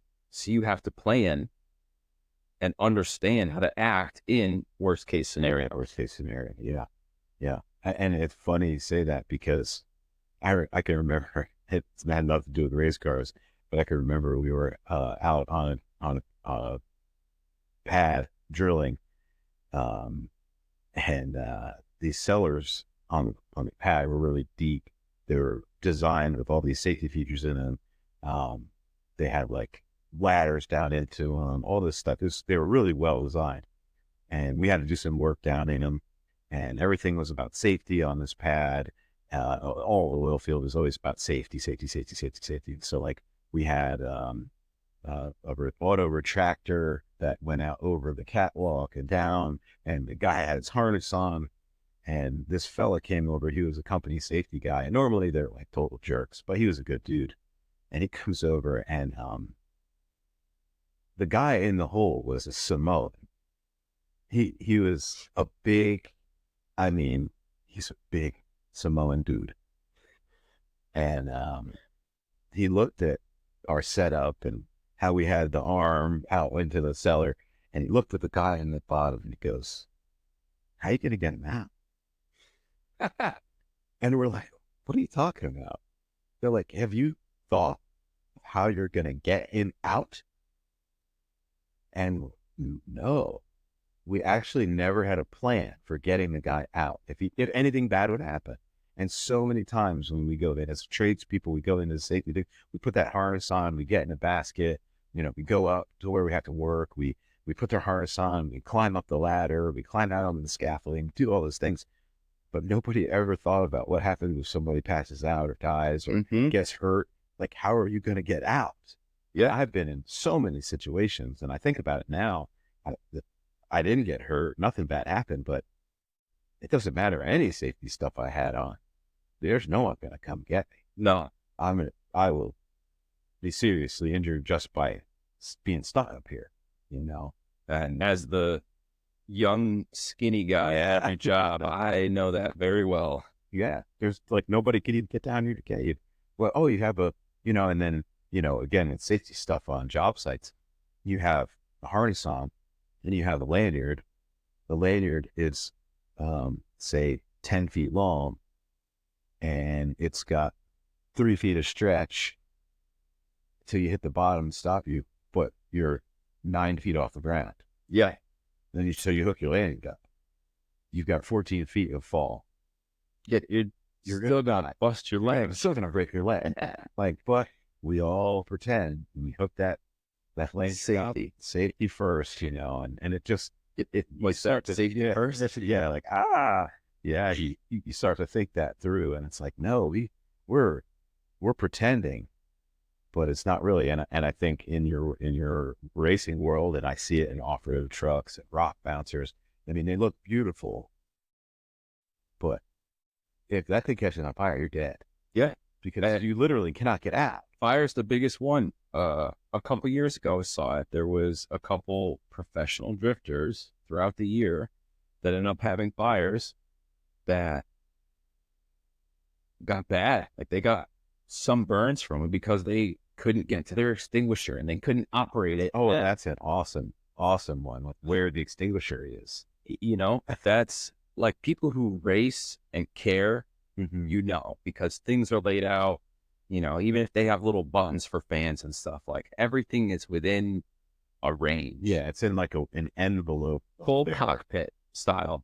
Like, yeah, you don't have to go like this. And the people that think about it I just needed to pass tech, it's behind them in the back floor pan. It's like, but you're never going to get there.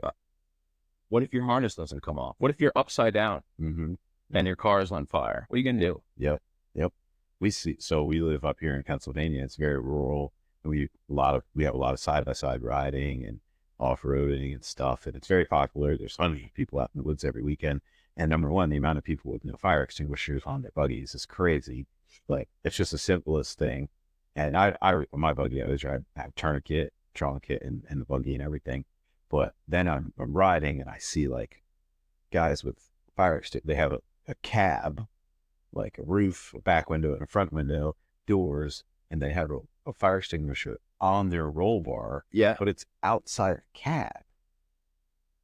Which I'm sure, like, if there was a fire outside, that'd be fine.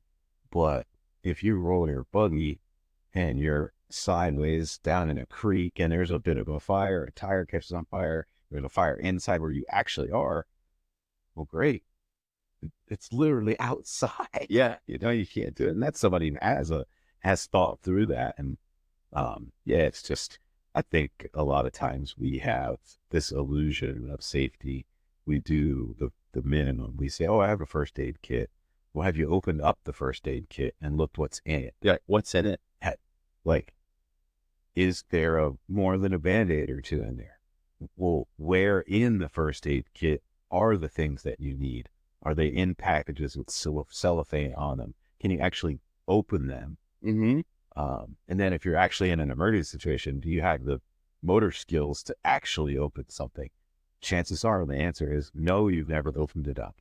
No, you don't know what's in it. And no, you can't open it if you're in an emergency. Yeah. You've never practiced. Yeah. And so, yeah, you get a car, you build this beautiful cage, but you don't practice getting in and out of it. The first time you step in it is when you get to the track for practice day.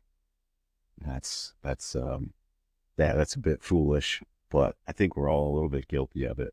Yeah, of course. You know? Of course. Yeah. And you have to practice. You have to go through things. I know in my work truck, I'll put it together, start a season work, and every couple weekends I come back to the house and I'll pull out a toolbox and I'll move a bunch of stuff around because I realized like I put my Milwaukee tools, my battery powered tools on the passenger side, but I'm always working like my hand tools and my drill bits and my grinder are all on the driver's side.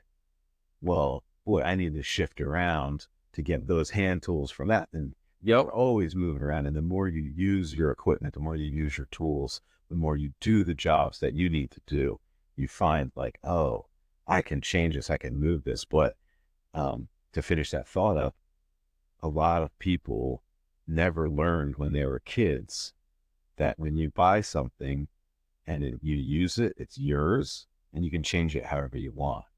So like I grew up skateboarding. When you bought a skateboard, you could put whatever trucks you want on it. You put every Your trucks, the grip tape you want, the wheels you want, the bearings you want. you want, and you could like, oh, I'm going to this kind of place. I'm street skating. That's all I do is street skate. Well, then I'm going to have this kind of wheel and this kind of bearing. Well, I'm going to go to a park next month. So I'm going to make sure I have these faster bearings and these harder wheels because I would be on these like very smooth surfaces.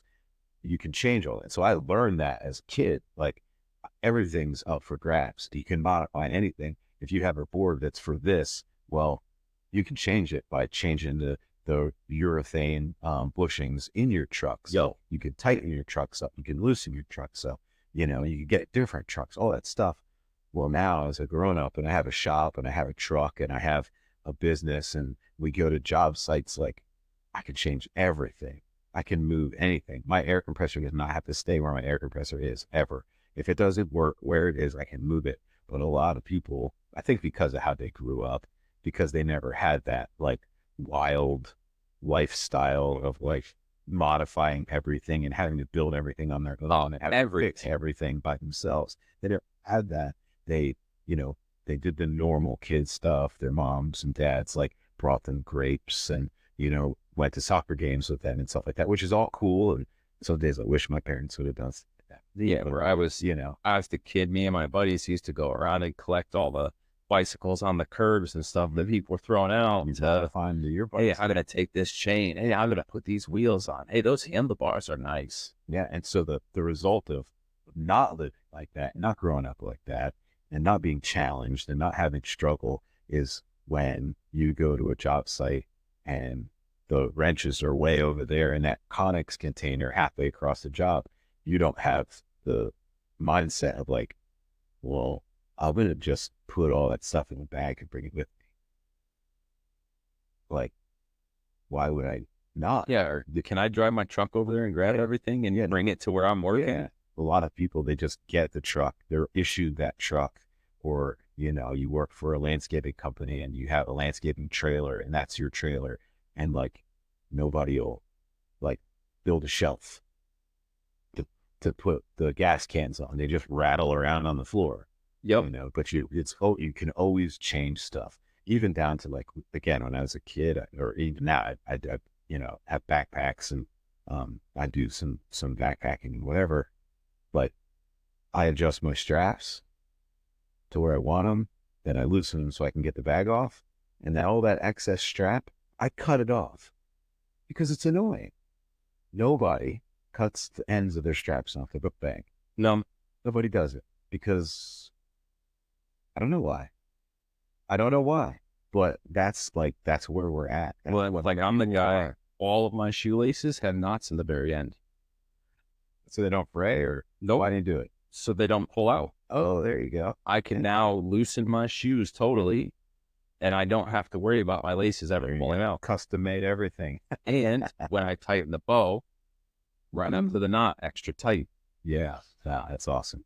It's awesome. There's so many little lessons that you learn by doing things repeatedly and having that curiosity and staying curious and staying teachable and open to what other people have to say. Like every time not every time, a lot of times that I'm at a job, I see people who are very closed-minded and they don't want to learn from It's a other people. play. They think that they know everything because they've done it the way they've done it. And that's a way that you can exist in this world. But I will almost always listen before I speak, and I'll almost always listen to what people have to say and see what I can glean or learn from it, even if the person is well below me in skill level or experience level. A lot of places that I go, I don't work there. Right. I've fixed stuff that's broken at that place, but I don't have to climb up and down these silos every week. I don't have to walk from there to here. I don't have to reach in this machine when it's running. I don't have to service it. So I can make a decision to fix something because I know it's the right way to fix it, but in the end actually not physically hurt somebody, but reduce their capacity or reduce their efficiency or make their life harder. So I need to be able to listen to what these people say, even if I think I know the right way, or even if they barely have a year's worth of experience. They're the one who has to climb up me. Yep. And if I cover up their access point, or I cover up this way that they get from point A to point B, I'm actually hurting them, their ability to do the job and the efficiency of this plant. And ultimately, as you go down the line, or up the hill, like this plant isn't going to work as well. Right. All because I didn't listen, all because my ego was so big. And, we got to be willing to be flexible, change your trajectory, like which way you're going to go. 100%. I'd say probably about 6 months into like doing roll cages, I'm in my fifth or sixth roll cage or something. I had made a post online, and there was someone that owns a very quality shop and does incredible fabrication work. Like someone I look up to in the industry, and made a comment. And then they didn't really touch on anything. They just said, "Oh, that's wrong." And never understood it. But I messaged them. I was like, "Hey, you know what? I'm not here to like argue. I would like to know. I respect your opinion. Right. I respect what you have to say. What is wrong? I don't want to be wrong in the future." And, we had an interesting conversation. He's like, "Oh, I'm usually talking about shops, but you're on the other side of the country, this and that." And, we started talking, and then he told me like, "Hey, this doesn't meet up right. It's just a little bit off," and explained why I had done that. But then I was like, you're right though. In the end of the day, like that's not right. Right. And from that point forward, that was something I took very consciously of like, I need to look at everything as a whole. He changed my trajectory of how I would have done stuff just by a simple by me listening, being willing to listen. I'm not being offended. Not just like, be, this guy's a jerk. yeah. What does he know? Yeah. Then you got the other side of that. I love to troll people online too. So, Yeah. Oh yeah. We just went to the Fabricator Olympics this past weekend. My daughter came with me. It was a blast. We had a great time. Kevin from Welder Business Owners Podcast which is a great podcast, and you should totally listen to it if you don't. He puts on a great event, and I met all my internet buddies were there, and one of my internet friends is some dumb welder, Andy, Yup. and He's a trip. he is a trip. He's a good dude, but like my daughter's like later on in the afternoon, and when we get home, she's like, "So you're an internet troll, huh, Dad?" And I'm like, "Well, no, just." She's like, "Actually, no. From everything that everyone said about you and this guy Andy, you guys are trolls." And for like, I was like, "Yeah, maybe, yeah, I guess so. Like, yeah, I guess I am. Yeah. I try not to be. I'm trying to be respectful, but at the end of the day, um, there is, to me anyway, there is a right and a way to exist. There's a right and a wrong way to do things. There's a right and a wrong way to exist. I have a certain set of philosophies that like kind of rule my life or guide me as I do things. And, you know, I think that, I think that people have gotten away from holding a standard for themselves. Absolutely. And it's sad. And I don't know any other way to respond to people other than like, I'm not going to like yell at anybody or try to make anybody feel dumb. But if, if you ask a question that's easily answerable, like with the phone in your pocket, you should ask your phone first. What kind of oil do I put in my bike? Yeah. And in the welding businesses and in welding businesses and amongst welders and all the trades, like everybody's going to try to steer you the wrong way. They're going to like, no one's ever right. Everyone's always wrong. It's all opinion. It's all opinions. It's all opinion.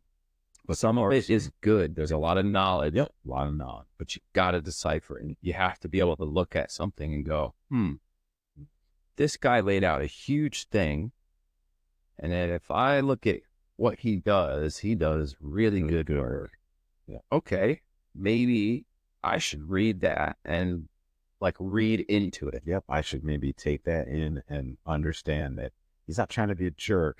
He just actually knows things. He's trying to give me knowledge. He's trying to give you something that'll help you. But so many people now are like, the number one thing that I hear on a job site that annoys me is this. It's 2 words. I know. You, in fact, do not know, or else you would have changed your behavior, or you would have done it the correct way. Yeah. Like, or you would be moving towards that. Hey, I need you to work on this. Oh, I know. Well, if you knew, you'd be doing it. You do not know. Yeah. Please stop saying. Just say, "Oh, okay." Yep. Or "Thank you." Or "Oh, I'm sorry." Not, "Oh, I know." Like, "Hey, you don't hit it from this side." "Oh, I know." Then why'd you do it? Why are you doing it? And so that attitude of "I know," it's to me that's like a cancer. I've started to replace that in my life with, because it is like a cancer. Once you start saying that all the time, it just goes. Mm-hmm. And I hate it as well. I think it's annoying. Like, if something is said and it's directional or whatever, just say, Roger. Copy. Yeah, copy, tracking. If someone is giving you a direction to do something, that's going to help the process moving. Give a positive affirmation that you understood that there's something else going on. Yeah. Not just, I know. Mm-hmm. Yeah. Because it's not helpful. Yeah. It's not moving anything in any direction and nothing's changing. And don't just give me the, okay. Yeah. Something that restaurants, like in the restaurant industry, they say is when somebody says, "I need 10 of blah, blah, blah," whoever they're speaking to who has a responsibility to do that thing says heard. Mm-hmm. And I absolutely love that. Yep. Something that my business partner, Jason, and I do is if, I'm measuring, he's measuring, I'm making cuts, he's making cuts. I'm going to weld this, he's going to weld that. It will call out like 62 1/3. 62 and a half. Then I'll respond 62 and a half. Yeah. Or 62 and a half. Got it. Or just say it. Yeah. He goes, yup, or correct, or yes. And then we move on. Even if he's measuring and cutting his own stuff, he'll still say out loud, 27 and 3/4, 27 and 3/4, got it. And it's just that back and forth, cutting this. Okay, you're cutting that. Like we're just closed loop communicating all day. And when people like are around us working now, like it's been a process as we've gotten to work together more and more and more and more over the last couple of years. But people, like we were just on a big job this summer, and there was a bunch of volunteer workers there.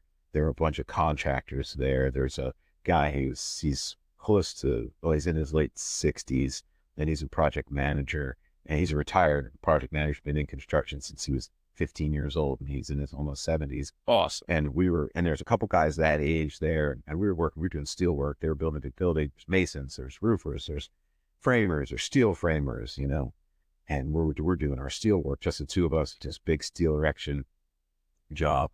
And a couple times during that project, like probably 7 or 8 different people came up to us and were like, man, you guys work really well together. Boy, you guys must really like doing this together. You guys, like, I didn't hear you guys yelling. You're so polite to each other. Yeah, because we respect each other. We're constantly saying, I respect you in how we interact. Yep. At the end of every day, my partner and I says, hey, that was a good day. Appreciate you for, and we're not like touchy feely. We're not in our feelings. We don't actually, I don't care. And I think what you just said is one of the most important things you could do as like a business owner or a coworker or anything, like while communicating, whatever, all that's obviously important. But at the end of the day, telling someone that does a good job that you appreciate them. Mm-hmm. I mean, my father comes and helps me sometimes, and I make sure to tell him, hey, thank you. I appreciate you for helping me out. I really appreciate that. Like that little bit is going to make him want to help me more. Mm-hmm. And even if it wasn't my father, if that was just someone I hired, part-time here and there, Mm-hmm. Mm-hmm. that's going to make them go, well, this guy's not so bad, like so bad after all. He actually borderline cares. Yeah. And the communication thing, that's how people used to be about me and my father, because we're the same. We're tearing apart machines. We both know what to do, but we still, he'll be like, oh, I'm taking apart the steam lines. Got it. Hey, I'm taking apart the grease lines. Got it. Mm-hmm. And we're just talking the whole time. Because now I tell him I'm taking apart the grease lines. Now he goes, okay, I'm taking apart these steam lines. I don't have to worry about that. My next step is going to be over here. Yeah. And then he's just going on with the process. And when you both know where you are, like, so for my partner, because we both operate in the business, it's not like I'm in the office and he's in the field or vice versa. When we're communicating like that on a job, as he's saying, this is what I'm going to cut, or this is what I'm going to go work on, or this is where I'm moving towards, that allows me to take a step back and think, does he need a hand with that? Yep. Do I need, like, oh, I'm going to cut this. Oh, hey, hold on. I'm moving this piece of plate. Can you come over and give me a hand? Or I'm laying out this base plate. Can you give me a measurement? Or don't forget, I got a 1-inch riser going in over here. Oh, right. That was 63 3/4. It's actually going to be 62 3/4 now. Okay, thanks. I forgot about that. I didn't know that. Hey, I was doing this and it didn't fit the right way. So now remember our overall, we got a -3. Oh, and it just keeps like shortcut. So you don't get so far away. And we had a problem a few years ago where my partner and I didn't communicate. He was going, but we had kind of split jobs, and I was going to these jobs and he was going to those jobs, and there were other people were involved. And I don't think I talked to him for like 2 weeks because we were just running. and going and going and going and going. And then there was a miscommunication. I thought he was going one way, like to this job. He thought I was going to that job. Well, I wasn't going to that job. I was at the house, and I thought he was here and he wasn't there. And he got frustrated with me because he felt like he was doing 3 things and I was doing 0 things, but he didn't know because I didn't tell him where I was headed. And yeah, we had to hash that out. We had to have a loud Yep. conversation, and it was a knockdown, drag out, but we started from a place of mutual respect. We started from a place of we're both going the same direction. We both care about the same things. I'd rather be your friend than your business partner. I'd rather be your friend than make money. And so from that perspective, what did you hear? Okay, that's what you heard. Okay, this is what I heard. What did you do? Oh, that's what you did? Oh, I didn't know you were working on that job. Wait, well, what did you do? Oh, I was over here tearing this piece of equipment down on this job site. Oh, okay. So now we're on the same page and we can move forward instead of just, well, I'm throw it out. It's not worth anything. Yep. We were able to hash that stuff out. And then that informed a lot of other decisions that we made and a lot of other ways that we communicated. So now we don't go too far without sending a text. I was like, hey, Smart. I'm going to the welding supply. Like if we don't work for a week, it's like, well, we don't really need to talk to each other. Yeah. But I'll just say, hey, I'm headed to Altoona. I'm stopping by Dale Oxygen. Do you need anything? No, I'm good, man. Thanks for asking. Hey, I'm headed up to the house. If you need anything, call me. Like we just have these ongoing conversations. It's not even about business. It's just about mutual respect and taking care of what matters. And that makes life a lot easier. It makes jobs go a lot smoother. Makes things enjoyable. Yeah. It's Yeah, for sure. You'd be surprised at how communication just really changes everything. Yep. Everything. And that's something I've learned For sure. recently, like, in life recently, like being able to communicate, whether it's a loved one, a friend, a coworker, a boss, doesn't matter what it is, being able to communicate openly and effectively and in a way that whoever is receiving it can receive it is so unbelievably important to just everything in life. Everything. Yeah, it is. I had a boss. Well, not a boss. He was a peer. He just happened to be a shop supervisor. And he had this sign on his door or on the wall in his office, and it said, communication, the best kept secret. Phew. And it, like, that's what it is. You get in these companies, you get on these job sites, and like the electricians don't want to talk to the masons. The masons don't want to talk to the plumbers. Nobody wants to talk to the welders. Nobody. The welders don't want to talk to anybody, and Leave me alone. yeah. And then you wonder why the drywall is just right over your electrical outlets. Because nobody had any conversations. Nobody let someone know, like, hey, I need the telehandler for 30 minutes, the beginning of tomorrow. Mm-hmm. Just the first guy to get there grabs it. And then the guy who actually needed it is like, oh, man, I can't believe this.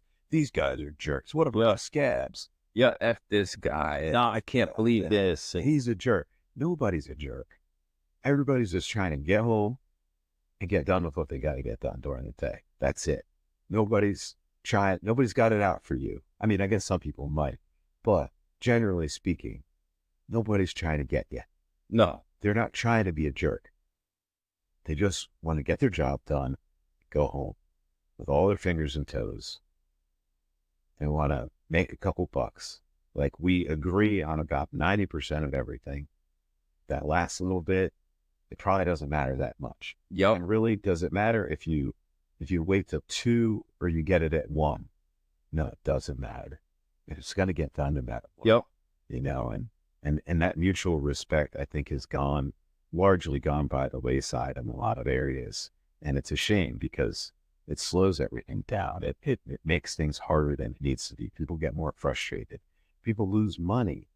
People Yeah. get hurt because of it. And you see, jobs taking longer, or you see all of a sudden redundant things being done because there wasn't communication. And this guy didn't see it done yesterday, so he comes in to do it today because he's frustrated that it wasn't done. But well, they got it done yesterday. Yeah. You just didn't ask, and you didn't look in a timely manner. Mm-hmm. You looked in the morning with, man. Yep. The thing that didn't get done because nobody told anyone to do it. Mm-hmm. At one point, and I think businesses and crews of guys, if you work with a bunch of guys, there's an evolution in how you work together. When you first get thrown together in a crew, you got to say everything all the time to everyone, or it doesn't get done. But then as 6 months in and you've been doing the same kind of work, when you get to the job, Bob's going to hop out. He's going to go, put the wheel chocks on, disconnect the trailer, start running leads out. Jim, he's going to start filling out a JSA, and he's not lazy. He's just the guy who fills out the JSA because he's got good handwriting. Yeah. And he's taking care of it. Because you're not. Yeah. Because you're going and you're grabbing bolts out of the bolt. So you know where you left this tool. You know what you have to do. Somebody else is going to talk to the site manager and make sure the trailer's in the right spot and no one's going to get, in the way. And then you just get into this rhythm where you don't need to talk to each other that much. You just know where everyone's going. But it takes time to develop that. Oh.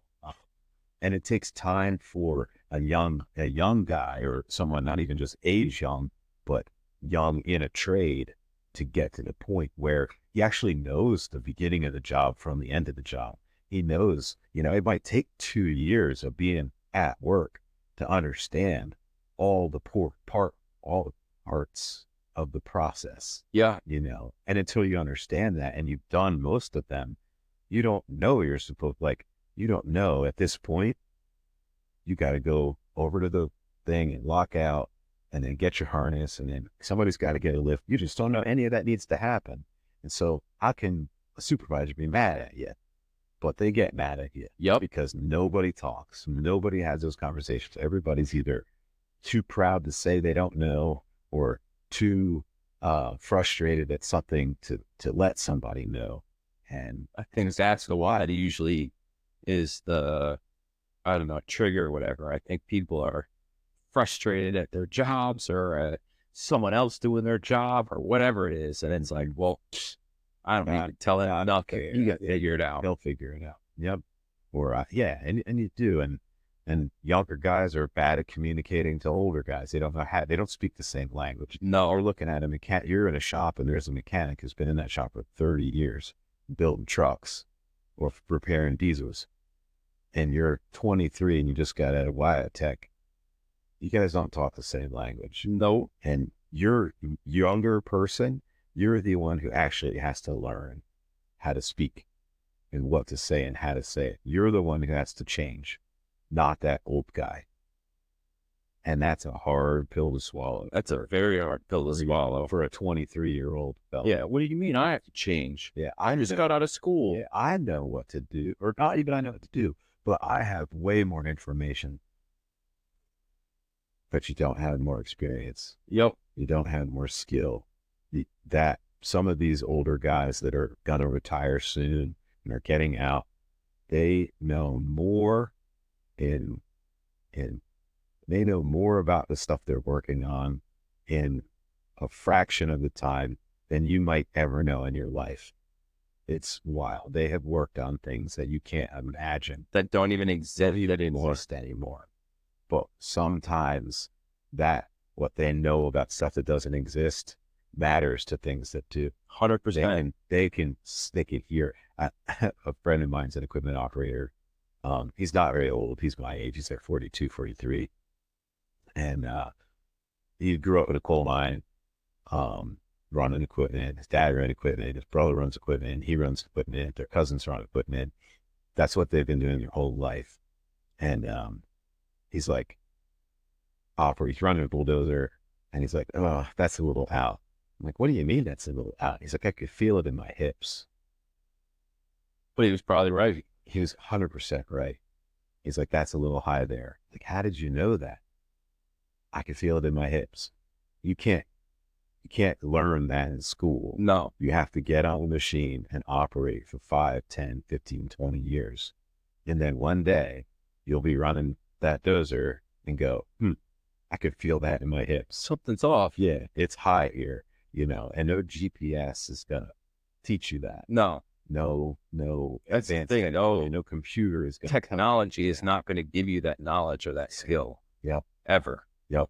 No computer diagnostic is going to help you time an injection pump. Nope. You just have to do it. You just have to do it, and we get so far away from the doing of things. We think we can just learn about the things when really we have to do the things. And that, Very much so. That's the trick for young guys that are coming in the trade. Like, you have to actually just do the thing. You have to stop thinking about it. You got to stop planning. You got to stop learning, and you have to just get your hands in it. Yep. Get a hand on I was it. just gonna say, shut up, get in it, get your hands dirty, and pay attention. Don't Pay just attention. go through the motions. Mm-hmm. Pay attention. Learn something from it. I know I am like one of those people. I know you are, like, attention to details, and that's everything. And it doesn't mean, okay, I'm doing this little thing, I got to be super detailed.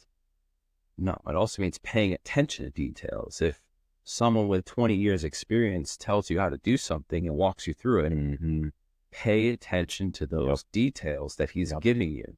Yep. He's not telling you to pay attention to this reading for nothing.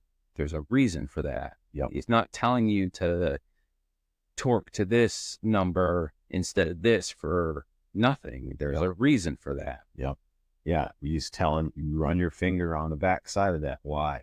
Well, because you're feeling for a burr. Because if you don't, and there is a burr, and you put that O-ring in and you install that cylinder, it's going to tear that O-ring out, and you're going to have to rebuild the whole thing again. Yep. Because you did put your finger on the inside and see if there is a burr.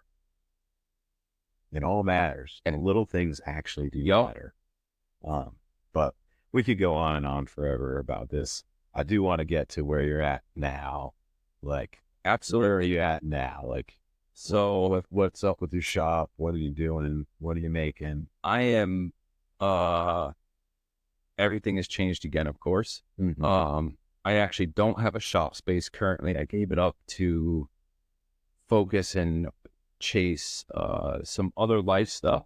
Okay. We're trying to move back to New Hampshire. Okay. We're trying to build a simple life, a little self-sustainable type life.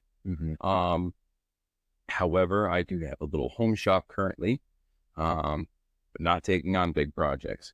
I'm focusing on my products for Harleys. I build a few different things for Harleys. I'm really focusing more on motorcycles. That is like my true life passion. As I figured out, I love motorcycles. I like them all. So I'm focusing on that really right now. I'm in the process of developing and researching a few other products and different things specifically for Harleys. And the performance applications of stuff, all functional stuff. Okay. Yeah. What's your main product that you're making? My main product is an adjustable stabilizer link. It is for rubber mounted engines. It basically aligns your entire engine and drive line. Okay. I take and put a lot of attention to detail in those. They are purpose driven. They are meant to do exactly what they're supposed to do. A tight fit, adjust your drive line.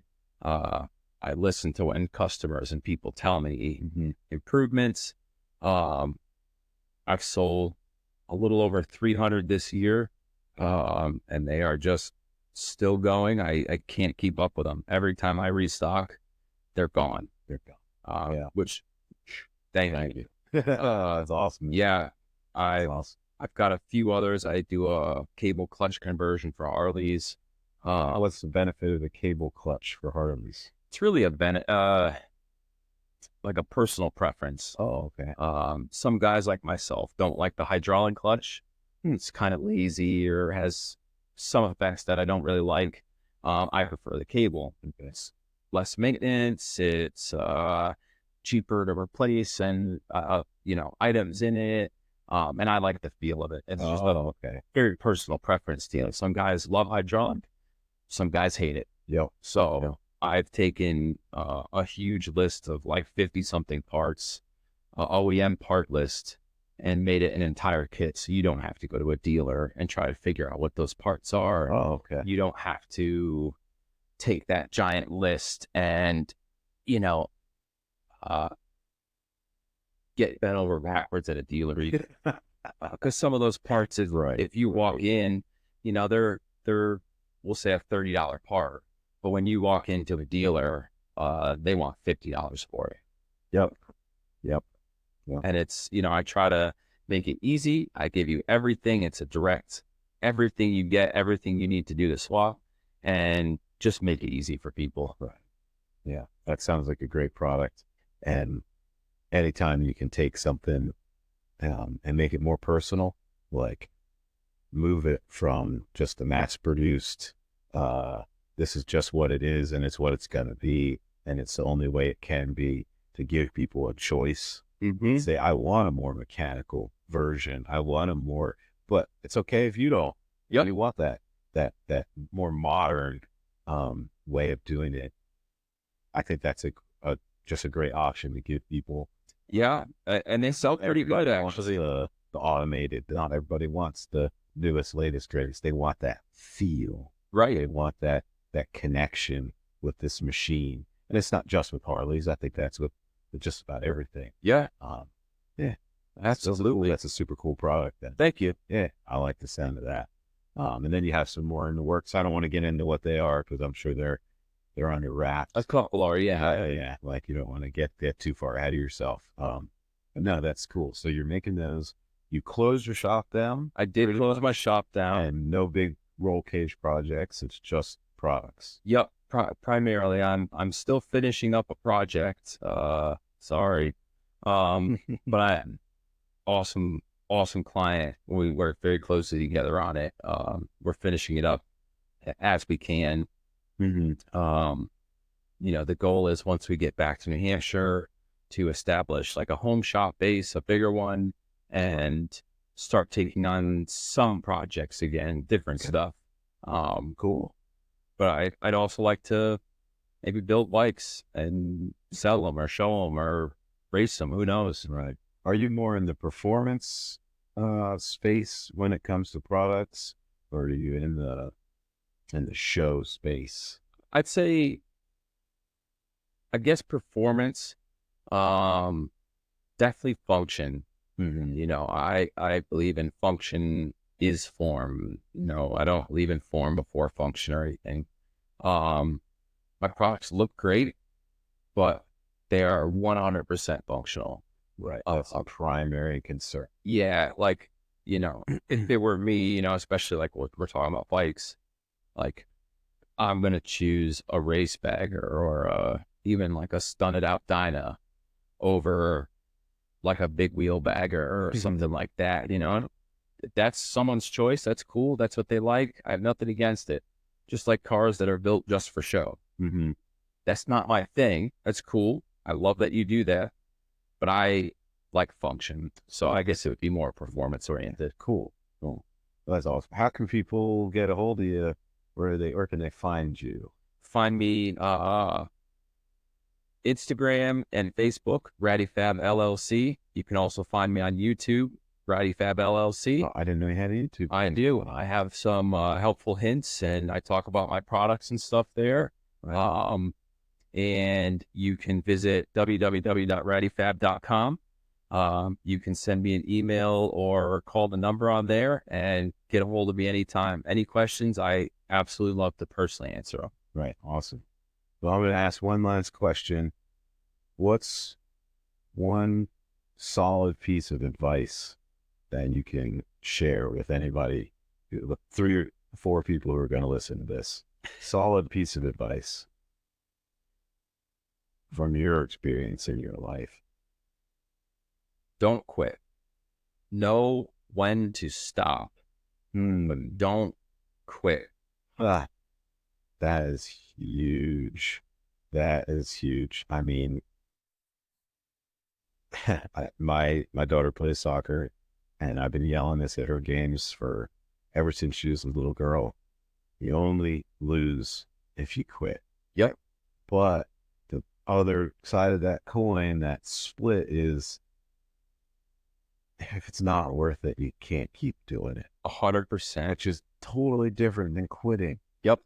They're Know when to totally different stop, things. but don't quit. There's Yeah. going to be ups. There's going to be downs to anything you do in life, especially business. Business is brutal.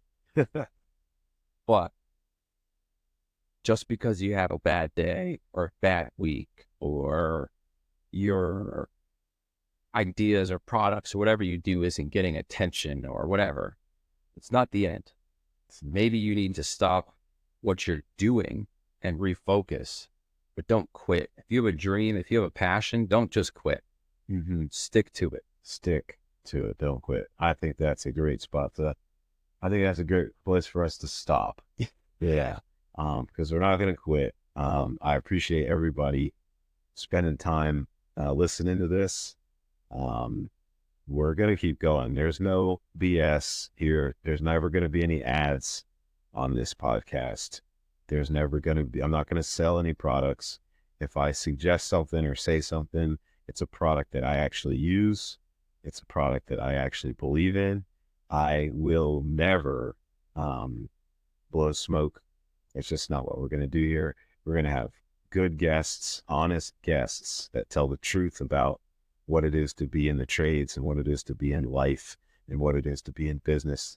That's what we're going to do from now until, I guess, podcasts aren't a thing. The only promotions that I'll ever do on this this podcast moving forward, or if I personally am going to be going somewhere, doing something, or selling something. So if you want to support this podcast, the best thing you can do now is like it, share it, give us a review wherever you're listening to it. If you heard something on here that you like, send it to a friend. I'm not going to ask you for money. I'm not going to ask you to join a Patreon group or get a subscription to anything and give me $3.99 a month. Subscribe to my OnlyFans. Yeah, none of that crap. You won't like it. Yeah, you'll actually pay us to stop. Yeah. But yeah, we're not going to go down that road. There's not going to be ads at the front. There's not going to be ads at the back. At the end of the day, I want you to do better. We're rooting for you. I'm personally rooting for you to do your best. And like Mike said, don't quit. Don't quit. So again, thanks for being here. Hey, thanks for having me. Yeah, thanks, Mike. Appreciate it.